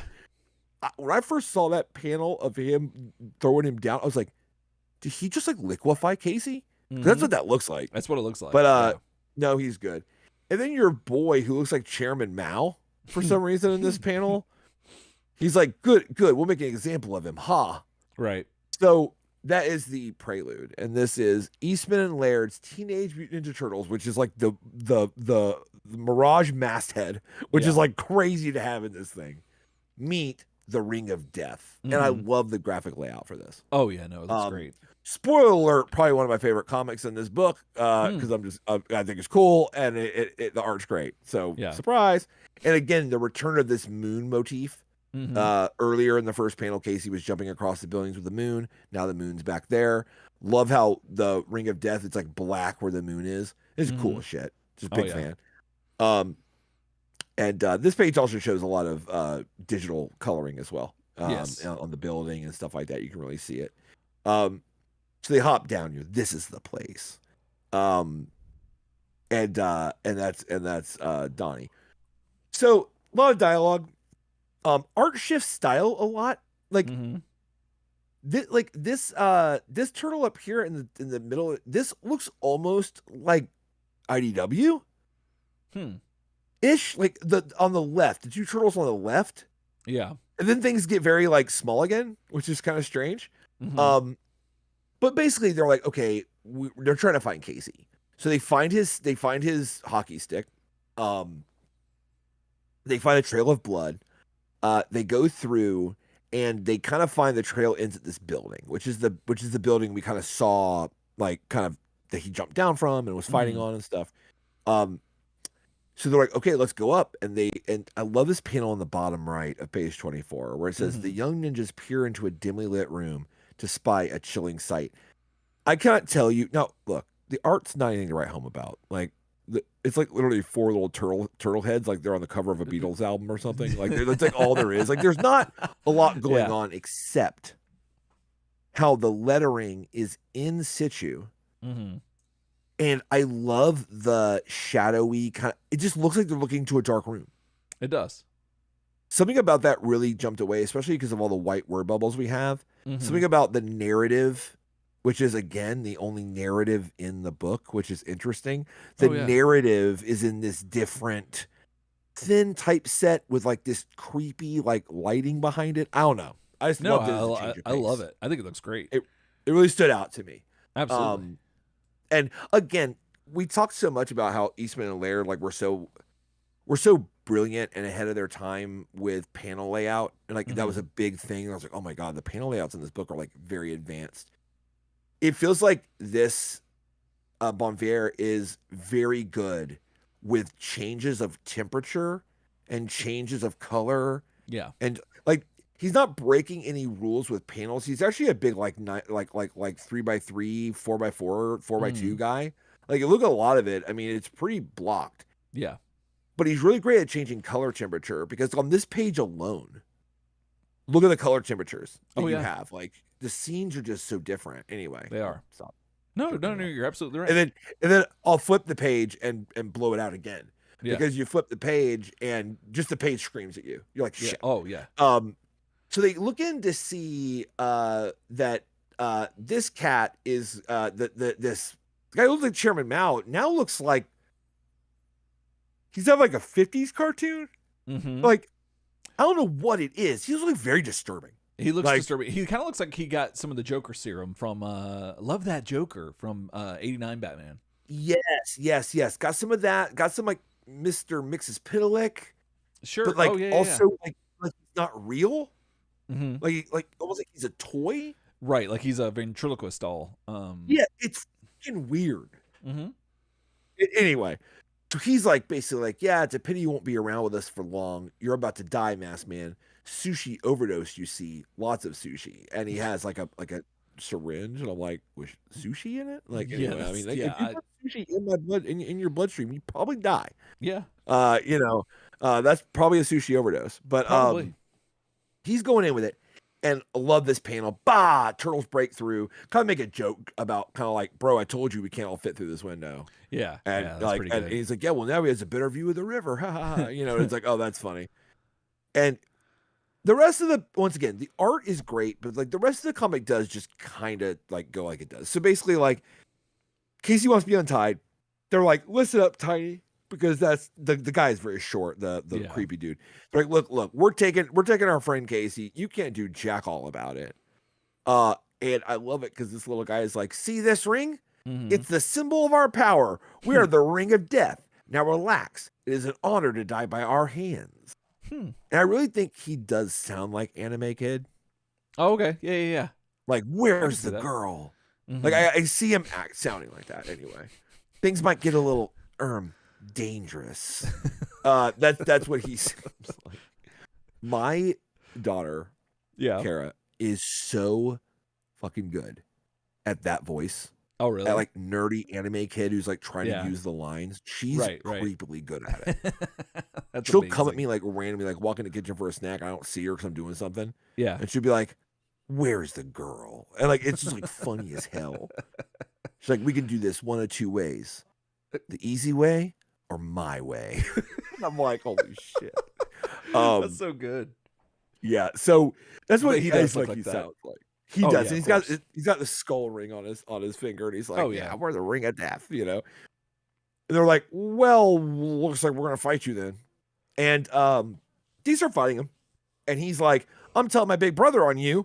And Casey's like, untie me. He's like, bro, like he's like, Casey, no time, just wait. And he's like, God damn. Mm-hmm. So Casey gets out.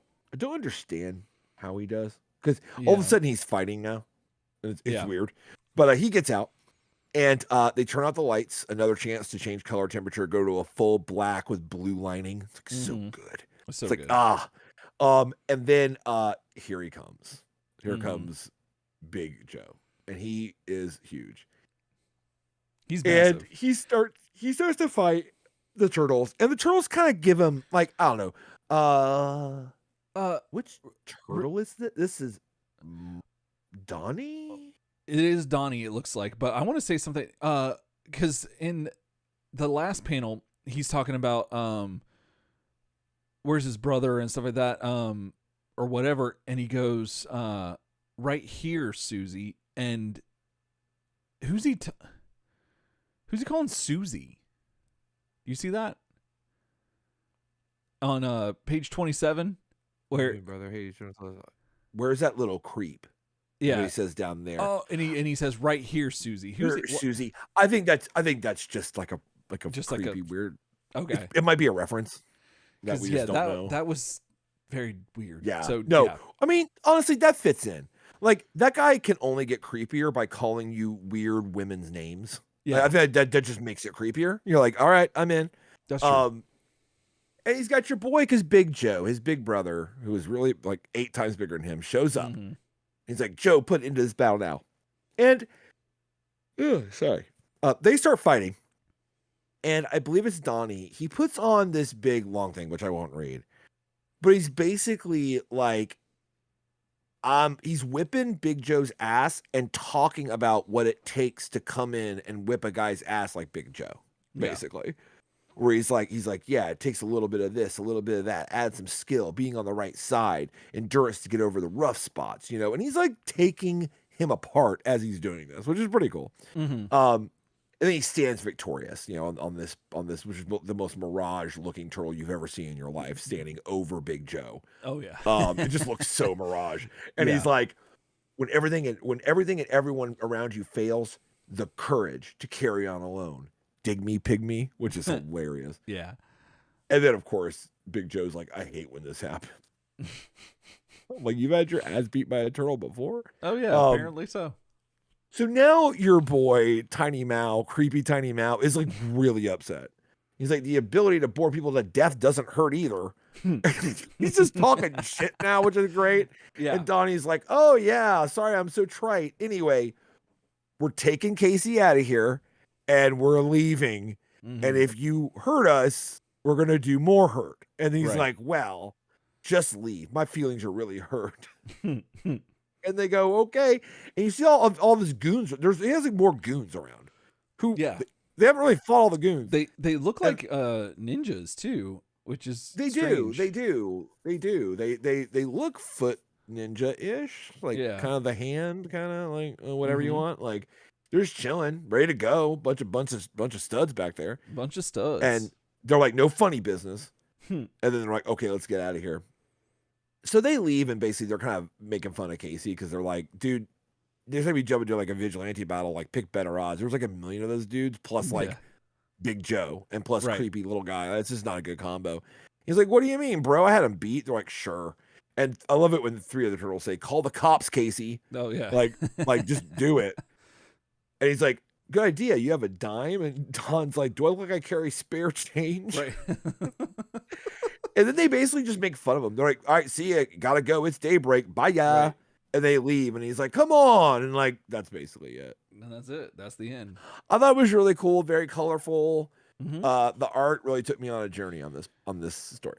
Yeah, no, and I think to your point about it seeming like it was made for like a smaller format, it definitely does. It has like a lot of manga, yes, a lot of manga where like the art was kind of it was just scaled down, right? Like, it just feels cool. It does, but the coloring really makes it and brings it to life, which is really neat. And so the coloring is AAA. So I enjoyed that. It is a little wordy though. It's very wordy. Yeah, but I still liked it. But it's funny because that's kind of how I felt about Mark Martin's comic too in the beginning, like about Dungeons and Diapers. There's so many words, and then also having to do the baby accent, or baby voice, whatever you want to call it. That's unnerving. But I get it. You have to do it when you have a story like that. So, all right, moving on to our last story of the evening, Crack in a Hard Heart. And do you have the credits on this? I don't have them readily available to me. Yeah, I can get you. If you don't mind picking up my Slack. That's going to be A.C. Farley with Richmond Lewis. The artwork does look Isn't it funny how like the minute you hear the name, you're like, that's my man there. So by way of a quick, so basically, so people who haven't been around, AC Farley draws his turtles in a cool way, but they look like a combination of like real turtles more, and they also look old. Yeah, definitely. That's a universal thing with Farley. Like Right. Farley mostly draws them like this if he has time. If Farley doesn't have a lot of time, he draws them where they look like old humans. Yeah. It's weird, but that's It is how very he strange. kind of does it. Yeah, but they always Right. look a little old, and actually I always thought a little bit more like what a turtle would really look like if it was anthropomorphized. Yeah. Anyway. Yeah. So, and if I miss anything on this, help me out, because this one's I read this today and I don't recall this at all. But It's a little bit of a deeper one. Yeah. But the artwork is, especially the scenery, is great. There's like a lot of stuff going on, and it just it looks fantastic. But color palette is gorgeous as well. Oh yeah.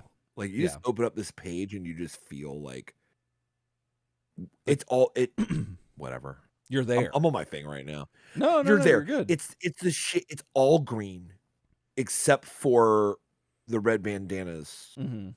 It's all a shade of green. You feel like you're just in the green nature with the green turtles. It just feels very like, I don't know. I love it. It's very almost like monochromatic, but it's gorgeous. So you have a turtle that's yelling for Raphael, and their mask is down. And they're like, "Oh man, why did I volunteer to find him? It's clear he doesn't want to be found." And he's just like saying, "Raphael, Raphael." And then you see some feet in a tree or above this turtle who's calling for him, and he goes, "Here I am." And Raphael's obviously in a tree above, and the other turtle is like, "Well, didn't you hear me like yelling, or was it fun to make me, hike up this mountain?" And so, then they're like, "Oh, wait, so exercise, would that hurt?" And then you find out that that's actually Michelangelo, that was looking for Raphael. And, so they're kind of having a whole thing. But then, Mikey realizes that Raph's been crying, and he's like, what, leave me alone. No, there's nothing wrong. Just leave me alone. And I mean it. And, Mike's like, "Yeah, no, sorry, but I can't leave you like this. Like, let me help you." And so they have a sort of like fight, or like they try to like, something happens where there's something I really like here on page 30. So the page just before this. Oh, sorry. That you're on. Yeah. So you see that they have their bandanas, like Mikey has his down, Raph has his up like on his forehead. Right. But on the last panel, when he says, "I mean it," and then Mikey's like, "Come on, sorry, I can't leave it," you see that Raph pulls his down. Yeah. And that panel is awesome. Oh, yeah. Because that shows that Raph's like, "I'm going to fight." He's put on his mask. Right before it happens. Like he puts his game face on. Exactly. Yes. Yeah. So all of a sudden, you see the fight start. Right. And it's crazy. Also, where you see Raph with his fists, and the only time that he ever breaks from this green texture is when Raph is about to start attacking Mikey hardcore. Right. And it goes red. And he's saying, "Raph, come on. Carry on." I just love that. That's it's sick. great. And you see his fists open up. And then you see him take off his bandana or his mask, and he's like, "Go away," And he's like, "What could get you like this? And, you're he's like, "You're gonna think it's stupid. It's just something I think about sometimes. I wonder about our future. If something happens to one of us, just like now, like you're searching for me. I'd been thinking like, what if we didn't have Master Splinter anymore? What if he died?" And you're just that close-up shot is fucking sick. Yeah, it's bottom right corner on 31 is so good. Oh yeah.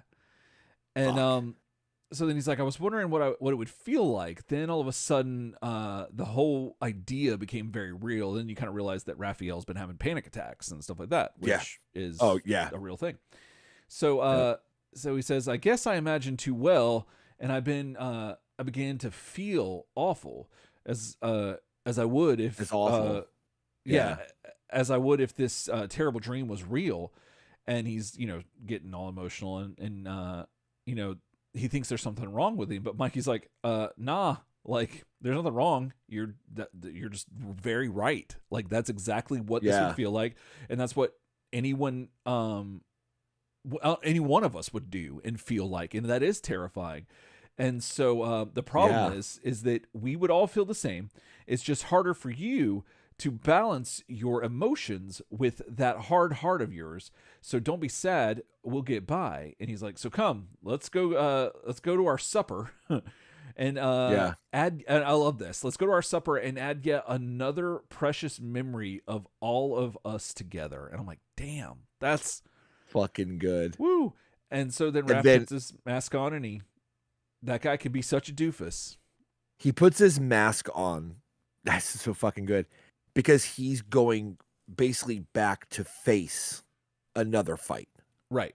But it's the fight now to listen to Mikey and go back and rid himself of these fears and just enjoy another moment. Right. That's fucking good. Right. That's really good. So it's the idea of like, you miss out on stuff because you're afraid of what you will lose, but you're losing because you're not enjoying or being where you're at in the present. Basically saying to balance it out. 100. Like and so that was fantastic. Just the line that breaks my heart, I don't know why it does. I'm getting like teary just talking about it. The line that breaks my heart a little bit, it's also beautiful, is when Raph says, well, I guess I imagined too well. Oh yeah.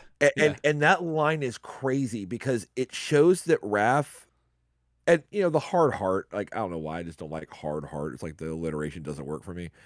But what Mikey is saying is so funny how he's trying to put things in Raph's words, because it's not that Raph is dumb. It's the fact that Raph is intelligent, but he's not emotionally intelligent. Okay. Right. And I think that's what Mikey's saying about the hard heart. It's almost like how you talk to a child. Like in a lot of ways, Raph is honestly, he's the least naive of all the turtles, which is crazy because every turtle can have his flight of fancy. Sure. Raph's pretty cynical. Raph's like, nah, this is some bullshit. Yeah. Like he is super street smart, the most street smart of all the turtles, for sure. Oh yeah. But his emotional intelligence ranks like the lowest. Right. So the line, it really breaks my heart when he says, I guess I imagined too well. Is like he doesn't even really have like the emotional vocabulary to realize, no, my fear overcame me and I had a panic attack over it, and I've been having a panic attack about how bad it is, and like because and then when Mikey comes to explain and says like it's we would all feel the same, it's just harder for you to balance your emotions with that hard heart. Yeah. He's basically saying like you're always going to feel like this every once in a while until you may never. I think the fact that he says you have the hard heart tells me like you may never gain emotional awareness enough to fully understand what you're going through. But my advice is know that it's hard for you to balance, and let's go forget about it. Let's go live another moment. Let's get your mind off it. There's something in the interplay between them, and especially the fact that it's Mikey, who is probably the most emotionally intelligent turtle. Like them having this conversation, and something once again about him saying, I guess I imagined too well. I began to feel as awful as I would if this terrible dream was real. And like you said, that's panic. Oh, that's like that's catastrophizing. And he doesn't even have the words or concept of it. Right. And I love that Mikey just meets him where he is. And he says like, no, listen, like you're fine. This is right. It's just that it's hard for you to balance these things, but listen, bud, let's go do this thing. And then Raph pulls his bandana down to react, like to meet the scene like he would. Yeah. Exactly. It's just very powerful. It's really fucking good. It is. Yeah. It's very good. And so, I love that. And that's what Farley can. Farley has the capability to do that, but he also has the capability to be just super weird and make things look nuts. But he often does. yeah, Every once in a while, I remember back in the day, every once in a while he drops some turtles that look like normal. yeah, You'd be like, "Whoa, Farley, oh, what's going on?" And then right, like the next comic he did, they look like old men, and you're like, "What? Like, all right, what are you doing?" yeah, But yeah, this more than anything, and I love this about guys, because again, if you don't know all this history, AC Farley has been fucking with Mirage for a long time. oh yeah, He's never been on staff, kinda, but he's around. He does covers. He does whole issues. yeah, He has whole storylines during the guest era. mm-hmm. He's big in it. What this comic shows me is that he understands the Oh goddamn yeah, turtles. yeah, yeah, Like, say definitely, what you want. You might say, "Look, this isn't my scale. Like the way right, the turtles look, it's not my style." I feel you. yeah, But after you read this issue that made your boy tear up on a Friday night, you got to know he understands these fucking characters though, mm-hmm. and it's shown Yeah, here. It's really he good. does.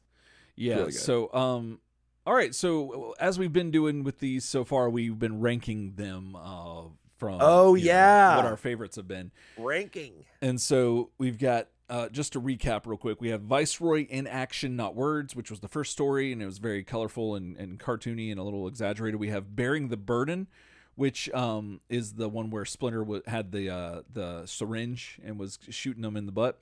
And then we have Turtles Attack Part 3, which was the time traveling vampire Elvis guy mishaps. And then we have Sweat Sweet Renee, where she was climbing up that hill. And then we have The Ring of Death, which was the very colorful manga styled story. And then we have Crack in a Hard Heart, which is what we just read. So what do you want to do? Do you want to start at what is that? How many is that? 1, 2. It's Six. 6. I kind of think we go worst to first. Okay. And we've been doing that. Okay. I mean, for me, it's just a balancing act between like Turtles Attack Part 3 and Sweet Renee. Which one do I not like the most?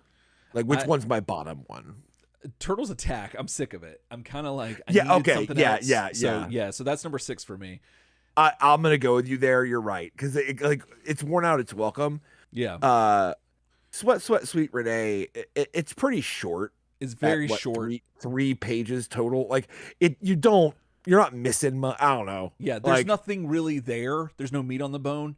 But given its context and where it takes place and who's there, I want to give it a higher ranking. And who worked on it as well, but it's just it there's not enough there to warrant a higher position in my opinion. Yeah. So yeah, I think that's probably going to be 5 for me as well. Yeah. Okay. So we're agreed there. Yeah. Now we got to go to 4, right? Okay. So the way I'm looking at it, which of these 4 stories is your least favorite? Okay. I'm going to say Viceroy in Action, Not Words. I get all the reasons why you liked it, and I liked it too. It's just that it's fun, but that's really all it is. It doesn't really add anything to the Turtles. It doesn't take away anything either. But it was kind of funny, but you could also read it as like, well, that's just parody. Like that's not really even it's also in that whole thing with the fact that it's been carrying on in every issue as well. Yeah. Like the sushi green turtle, like that's been an ongoing thing. They're not all like, I mean, it's not Turtles Attack, because what is, but right. but it is like it's been around, so I can see being a little like, oh, okay, another one. Yeah, yeah, that's true too. Would that be my number 4? I think I'm gonna make Bearing the Burden my number 4. Okay. Just because, again, I love the profile on the turtles. It's pretty cool. I loved the, especially of course the Mikey art is like gross. So nothing on it, except it felt like a lot of like profile to kind of pull the funny of like, well, now they're gonna get stuck in the butt, and I'm like, well, okay, it does a bit of a mismatch for me. I understand what they were going for. But I think I'll make that my number 4. Okay, I think that so now I think that my number 3 is probably gonna be The Ring of Death. Because it was fun, it was cool, I liked it, but it's it's just a very like one and done thing. Now, if we could see these characters back again, like if there was a brother, a team of brothers where one's small and their gimmick is big and tall, and they have ninja boys, handsome dudes behind them and stuff. Like, I don't know, like that would be cool to see again. Cause I'm always a big fan of different, crime factions, but like, other than that, like, I don't know. I think so the art style wasn't enough to get you past like kind of the lack of story. Correct. Because it's kind of what the downside of Ring of Death is that the art is awesome. Yeah. And the coloring is great, but like it is Casey gets in trouble, they show up and they beat up a big guy and get him back. Correct. Kind of what it is. Not much deeper than that. That's kind of where I'm at with this one. And but it is but see the art, now that I'm looking at it again, it is difficult to make that call, but you know, it's that's fine. And out of all these stories, this one felt the most like it could have been its own little, like, you know, 30-page comic if they stretched it out. Oh no, when you see the masthead, I don't know what it is that sells it. I'm like, oh, that could be the cover of that comic during the guest era, and I would read the shit out of that 30-page comic. Thank you. Yeah. Yep. Oh, 100%. Yeah. Mm-hmm. So Ring of Death is your number three. Yeah, because you made okay. Yeah. So I got one to catch up on. So I think I'm gonna make Viceroy my number 3. Okay. Because I love Mark Martin's art and coloring is fantastic. Mm-hmm. I did appreciate Dr. Junior is gonna stick with me for a while. I'll be honest. But yeah, I liked it. I think it was just it came at it's in third place. Okay, is what it is. It just is, and because there's 2 other books that I like a lot more. There you go. Well, who's your number 2? Who's your runner up? Is Bearing the Burden. I really liked that it was creepy Master Splinter and something about you are not sleeping on Bearing the Burden. You have Bearing the Burden rated way higher than me. Yeah. No, I think that it is. So what got you? What I think it was the Splinter being just like, you think creepy ass scientist Splinter got you that like that? Yeah, because that's our boy. That's Rad Rat Dad. That's a Rad Rat Dad. That's squiggling wiggling. I mean, that's Rad Rat Dad. That's what he's doing. You know what I mean? It's facts, bro. That's Dr. Quinn Rad Rat Dad. No, 100%. I can't deny that. No, Dr. Quinn Rad Rat Dad, Medicine Dad. Like that's what that could be a podcast episode title potentially. Oh yeah. But something about, and then that Michelangelo artwork just got me. Something about it. Okay. Man. And so sometimes it hits you. I dug it. Hits you right in the hoo-ha. So between so for my top 2, you know, and choosing number 2, I will go Ring of Death, because the art did really wake me up. In this comic, you know, and it the story was light, and I admit that, and it has a lot of talk for very little what's going on. Yeah. But the art was a big highlight for me in the book, and that's true. And I just kept getting blown away by how vivid and how the color change, and this is a case of a colorist and an artist really, and penciler and inker really working together, because this just it doesn't feel like they drew this and then some colorist made it better. This is like hand in hand, work. I agree. Yeah. Everything feels like every panel was really well thought about, and the pages are just so interesting. So, like you kind of said earlier, give me 30 pages. You know what I'm saying? Yeah. And we'll talk because they'd have more time to get into it. And I think that with more time, it could be a really great comic. Sure. With a little more time to develop. Oh yeah. Because this also feels like it might've been a little bit rushed, possibly. Yeah, absolutely. Or, quickly. But if they were given time, like you said, and whatnot, like, I'd love this and I'd read this. Yeah. Like if it was a 30-page comic and we got deeper into the Ring of Death, and remember, part of it is that weird ass dude. Like, it doesn't have to be, the Ring of Death doesn't have to be like, oh shit, like that's dark shit. Yeah, It could be funny. Oh, absolutely. Like how it is. But I agree, there's so much more. And I think you maybe punish the book for it more, which I totally understand. Sometimes you do feel like, nah, but I wanted more. So you're down. You're down on the list because I wanted fucking more. You know what I mean? No matter how good that one potato chip is, if you're just giving me one chip, what are we talking about? You know what I'm saying? Exactly. Like, yeah. What good is one glove without the other? You know? Yeah, I'd rather have a full bag of something else, even if it's precisely. not as good. Yeah. You know what I mean? Like page to page. So I totally get you. Okay. So I guess that puts us at our obvious favorite, Crack and a Hard Heart. Crack and a Hard Heart. I mean, it's just classic Mirage. Good.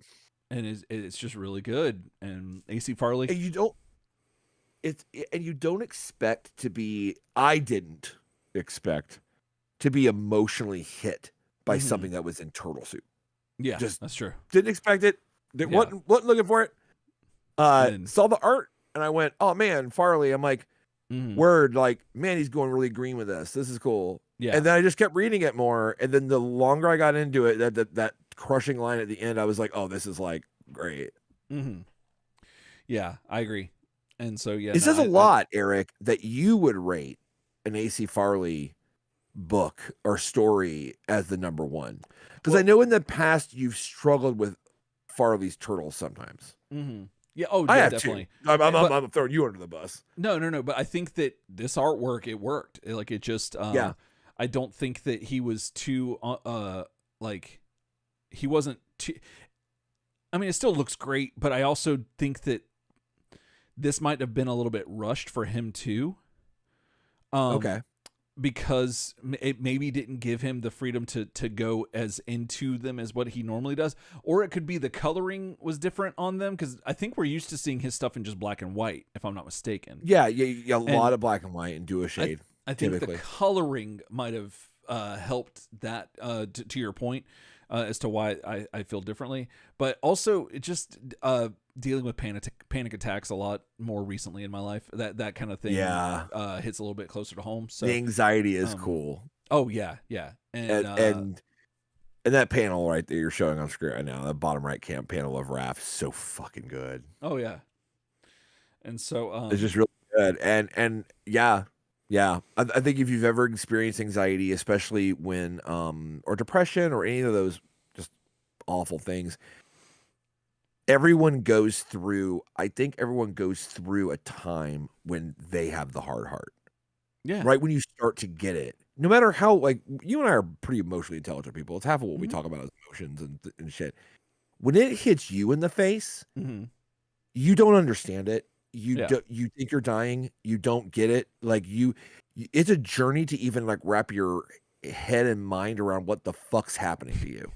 Yeah, honestly, because everyone get a little anxious. I'm worried about this, or like I'm worried about this big test coming up, or I'm nervous about meeting my friend to go to see a movie. Yeah, but when your mind grabs your fucking heart and crushes it and makes you feel like you can't breathe and strangles you and like makes you like lightheaded, makes your hands shake, makes you cry for no reason. It is a scary goddamn thing. And I think everyone's had the hard heart where we've been like, no, I guess I imagined too well. Yeah. Yeah. And you realize, anyway. No, it's a lot. It's a lot. Yeah. So, really good. Yes. So that is Turtle Soup Volume 2, number 3. And I believe that's all the bag of tricks for the comics. For right now, at least. For right now, because we're gonna drag this out forever. We're on a thing where we're just trying to scratch off the last of like the bag of tricks that would really make sense for us to do in the 90s before we went to the 2000s. Right. Stuff that's so recent-ish and stuff that would work better that it wouldn't like break the stride. Yeah. So that's that. So we have so a little behind the curtain. I mean, we still need to do MGM. And maybe something with that happening this weekend. Yeah. We're trying to get that going. So we're trying to get something going like with that to cross that. Yeah. But I don't know. Cross I that. was waiting to see where you were going with that. Where we were crossing. I dropped the whole thing. Yeah, you just dropped off that cliff. You broke 180. I did. So shit. I broke my 180. You know what I'm saying? Like, I don't even understand. Like, it's broken now.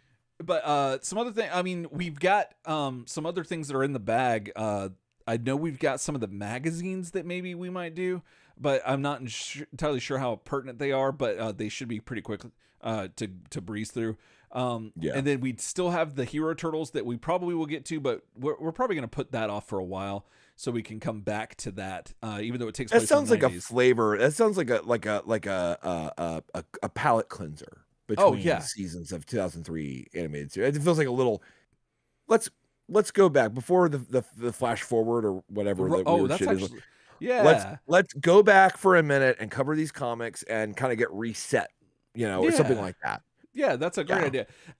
And what might actually be really cool is that I'm not sure, because I know that 2003 references a bunch of stuff, and it's a lot more based on the comics and whatnot. So I'm curious if they even touch on some stuff that happens in Adventures that it might be fun to go back to those stories, because we had them here in the States, but then in England they also had stuff happen in between those issues that they original stories and whatnot.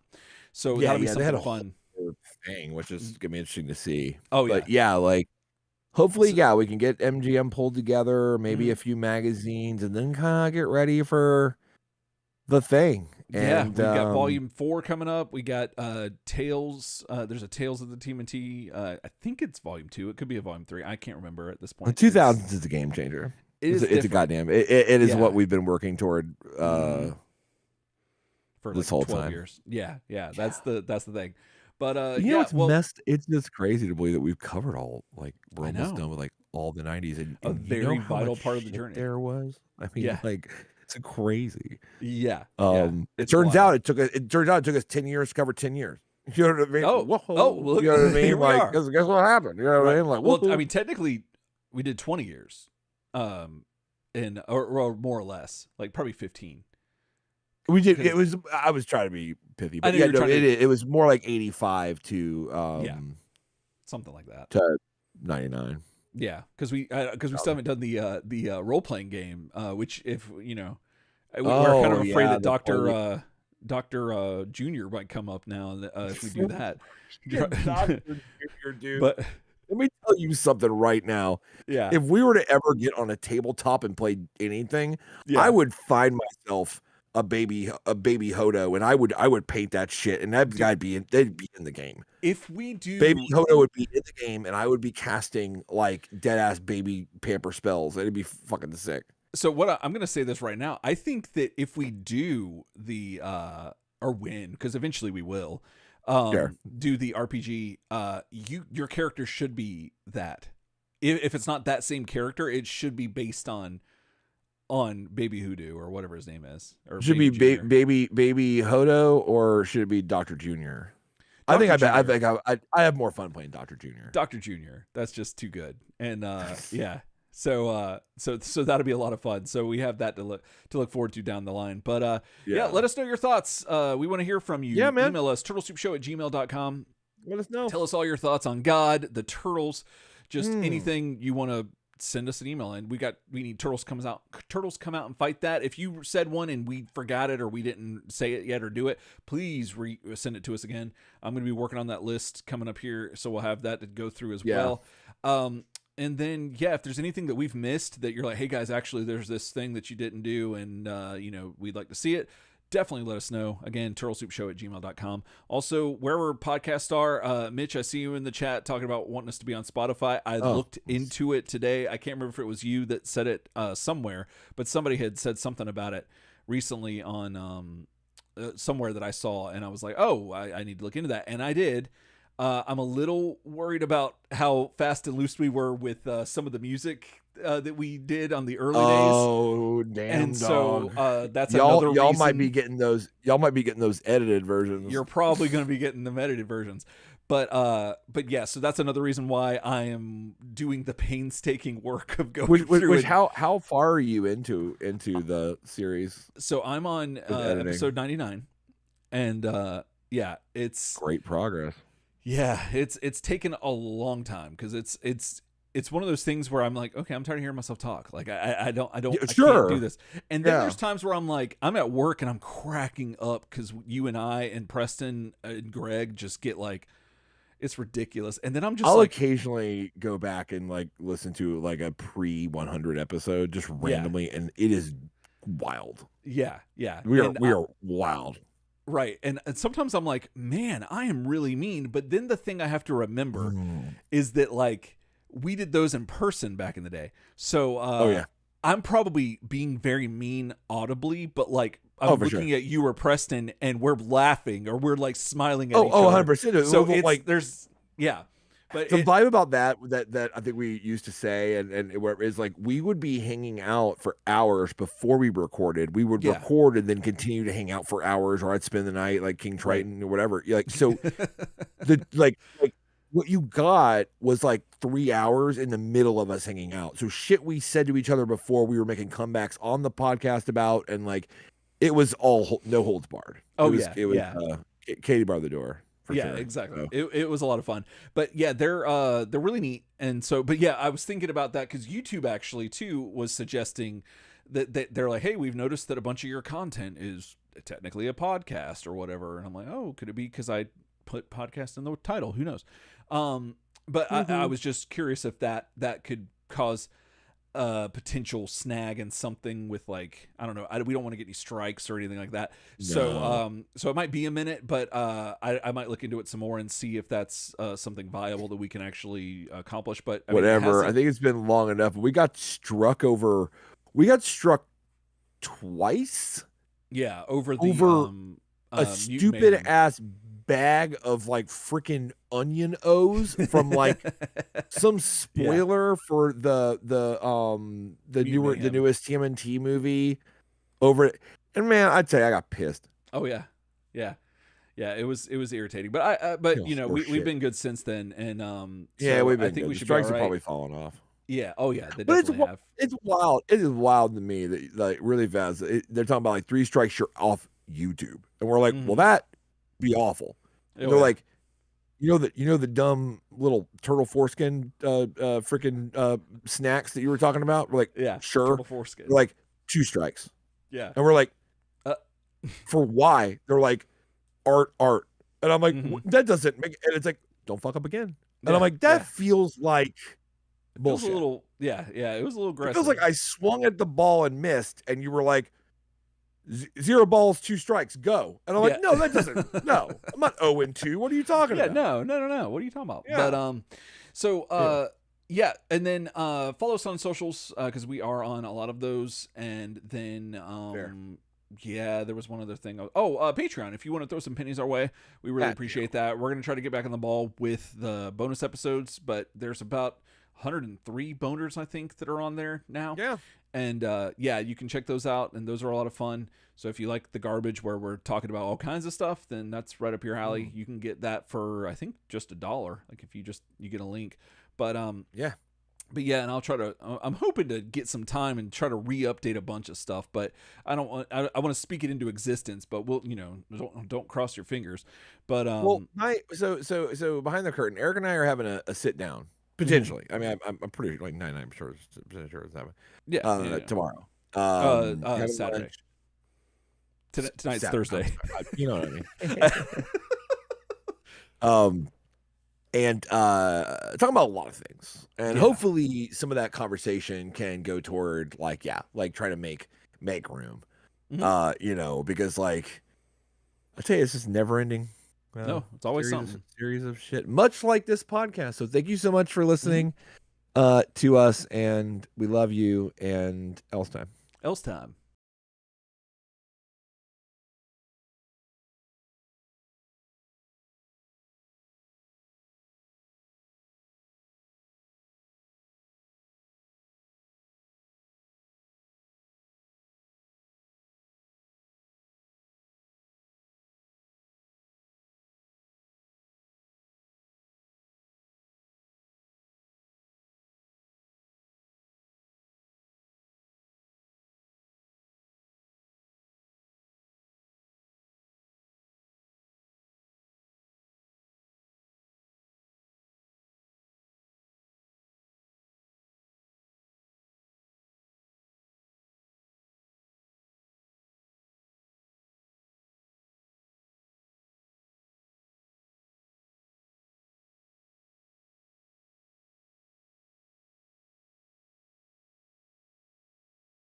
And we're back.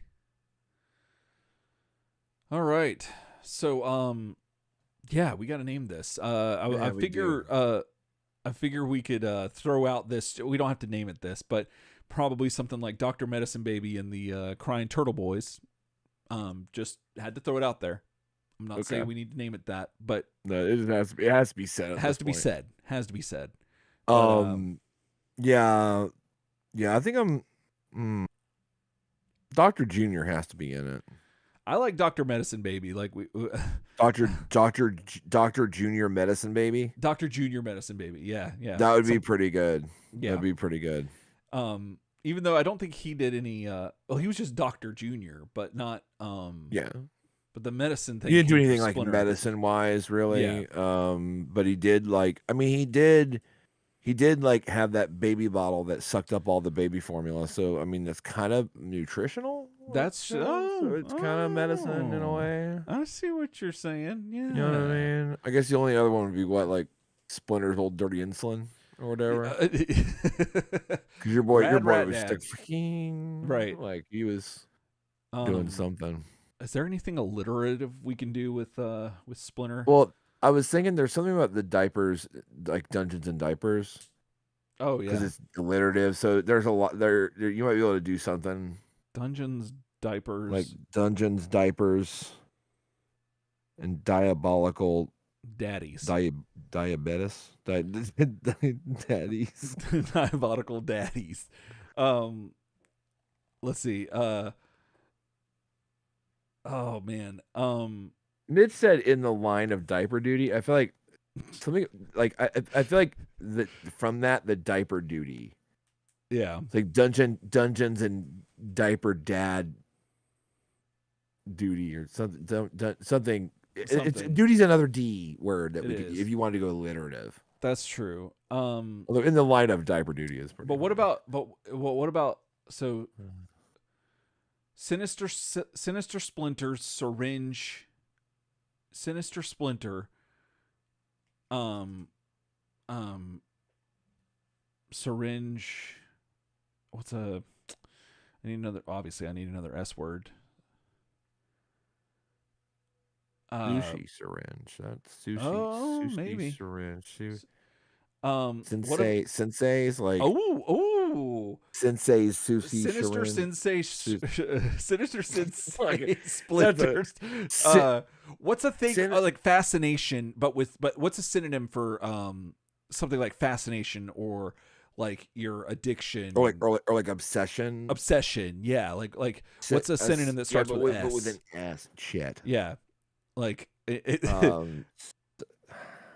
oh jeez. Where's the thesaurus when you need Where's one? the internet when we need it? Yeah.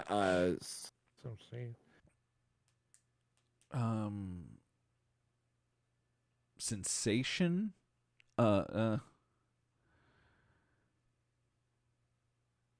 Yeah. Oh damn. M-Dubs said that's the one, Eric. What is the one? What, the sushi syringe, like doing that. S is it the S one? Or sensation was sensation sushi syringe. So sinister senseis splinters syringe sensation sushi sensational. You got to put the sushi. No. Okay, I have to like write this out or something, or I'm gonna like lose it. Sinister Sensei splinters sensational syringe. Sinister Sensei splinters sensational syringe syringe. One more word.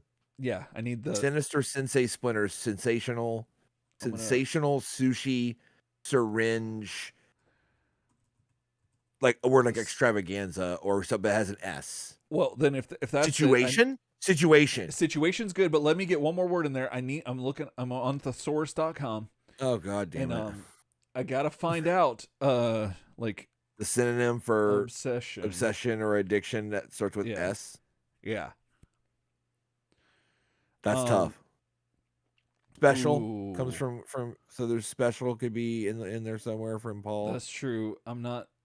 I don't think there is one. Yeah, I cannot think of one. I'm pretty good with vocabulary. I don't have one. There's some C's, but like breaks it. It does, but phonetically. It still would be like phonetically alliterative, but I'm trying to see if there's yeah. There's like superstition. There's let's see. Let me click on desire. See if there's an S word that will go with that. Because no, where are all my S words at? Oh, hankering. If there was a net, let's see if Sinister, Sensei, Splinter, Sensational, Sushi, Syringe. Special, Syringe, Showdown. Because it is kind of a showdown. It is kind of a showdown. Okay.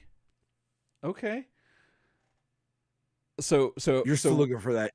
So why are you looking for the obsession thing? Is it because like Splinter is like obsessed, or it's like his like thing he's into? Yeah, because he seemed very like into it. Like, and I was like, yeah. Okay, so he's very like he's very focused on it. Yeah, like but the source had nothing for me. I remember doing all this, and M goes, "Nah, Dr. Medicine, baby." Oh yeah, no, we'll probably still call it that, but we'll probably still call it Dr. Junior Medicine, baby. But like, alliteration, Sinister alliteration Sensei. Okay, hold on. So what I have so far as a draft is Sinister Sensei Splinter Sensational Sushi Syringe Showdown. That is like 7 ass words. Yeah. That's pretty. Oh, Paul said special. We should throw special. Yeah, I was thinking about where special could go in there, or showdown special. Like it's the either one on either side of showdown. I think. Oh, okay. So syringe showdown special. I like that. Yeah, because it is like an anthology. It's like a special. It's like a special. Oh yeah, but he throws in syringe spectacular showdown special. Oh, okay. Sushi Syringe Spectacular Showdown Special. I love that Paul had to type that out. I love that. Oh yeah, no. That's now that makes it. We're like now we almost have to name it that, right? I kind of feel a little bit inclined. Like it's like yeah, but Sinister Sensei Splinter Sensational Sushi Syringe Spectacular Showdown Special. Sinister Sensei Splinter Sushi Syringe Spectacular Showdown Special. Okay, it rolls off the tongue. It works. Essential Sinister Sensei Splinters Sensational Sushi Syringe Spectacular Showdown Special. No, showdown. You could alternate special and spectacular. It should be. Okay, hold on. It should be Showdown Special Spectacular. Yeah, because that like usually that's how that would work. Like the spectacular would end it. Yeah. So it's Sinister Sensei Splinter Sensational Sushi Syringe Showdown Special Spectacular. It's so good. It just bothers me that I can't think of a synonym for like. I know. It starts with S. It doesn't exist, bud. It has to. Why can't? Whoa. It words, man. It don't, bro. But words we made up words, Ryan. Words don't always work, bro. We made up words. Words are made up. We used them. No, we didn't make it, bro. But we can make them up. We just use them. But we can create them. I know we can. We become the people that make this word. Like, I don't know. It's gonna hit me while I'm in bed, and I'm gonna be like, ah, shit. See, I wish it was like something to do with religion, because we could say secular in there. That's true. Word. That's true. Sinister. No, all right. Now I'm starting to think it should be Sensei Splinters. Sinister Sensational Sushi Syringe. Okay, smiling Sensei Splinters Sinister. Yeah, smiling Sensei. Oh, hold on. You give me 1 second. Because we got smiling in there. Smiling Sensei Splinters Sinister Sushi Syringe Showdown special Sinister.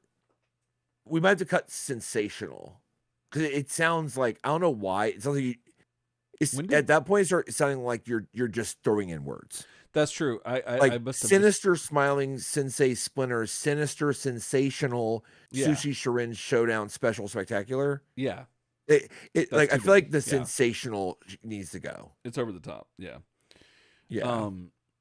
And then something is going on with the sushi syringe showdown special spectacular. I think the special spectacular can work. It's a little clunky, but I think it can work. Yeah, I agree. Okay. So that is 10 words. Okay. I think that's good. I think that's good. That's like the longest episode title, I think. That's the longest we've gone on with alliteration, potentially. Yeah. It's just so funny because there's so many S words. We had the Curtis, we had the Cameron.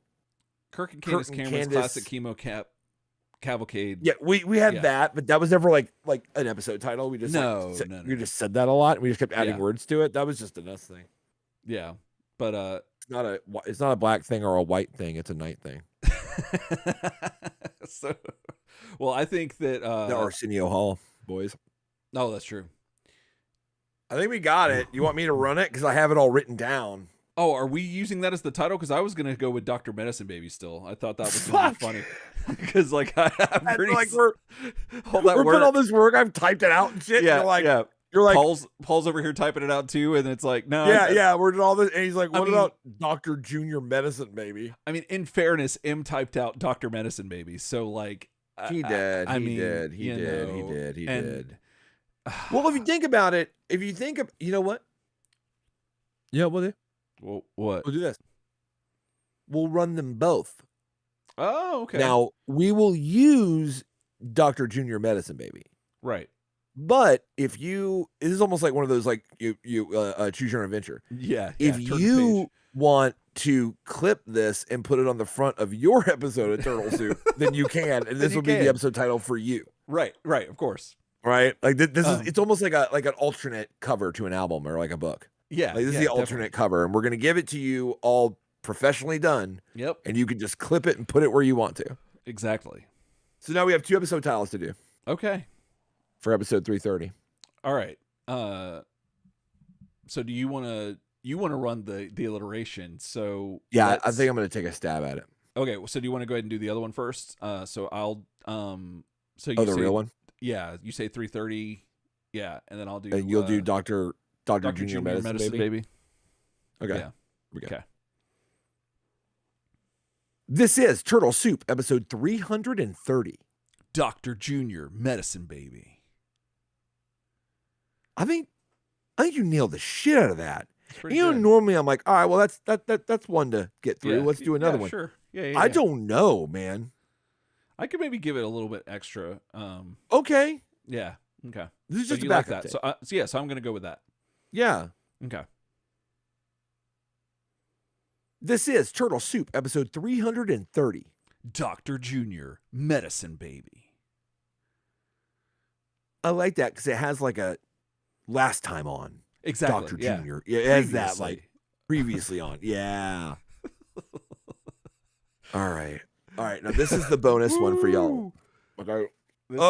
This is for all the money. Okay. All right. You ready? Yep.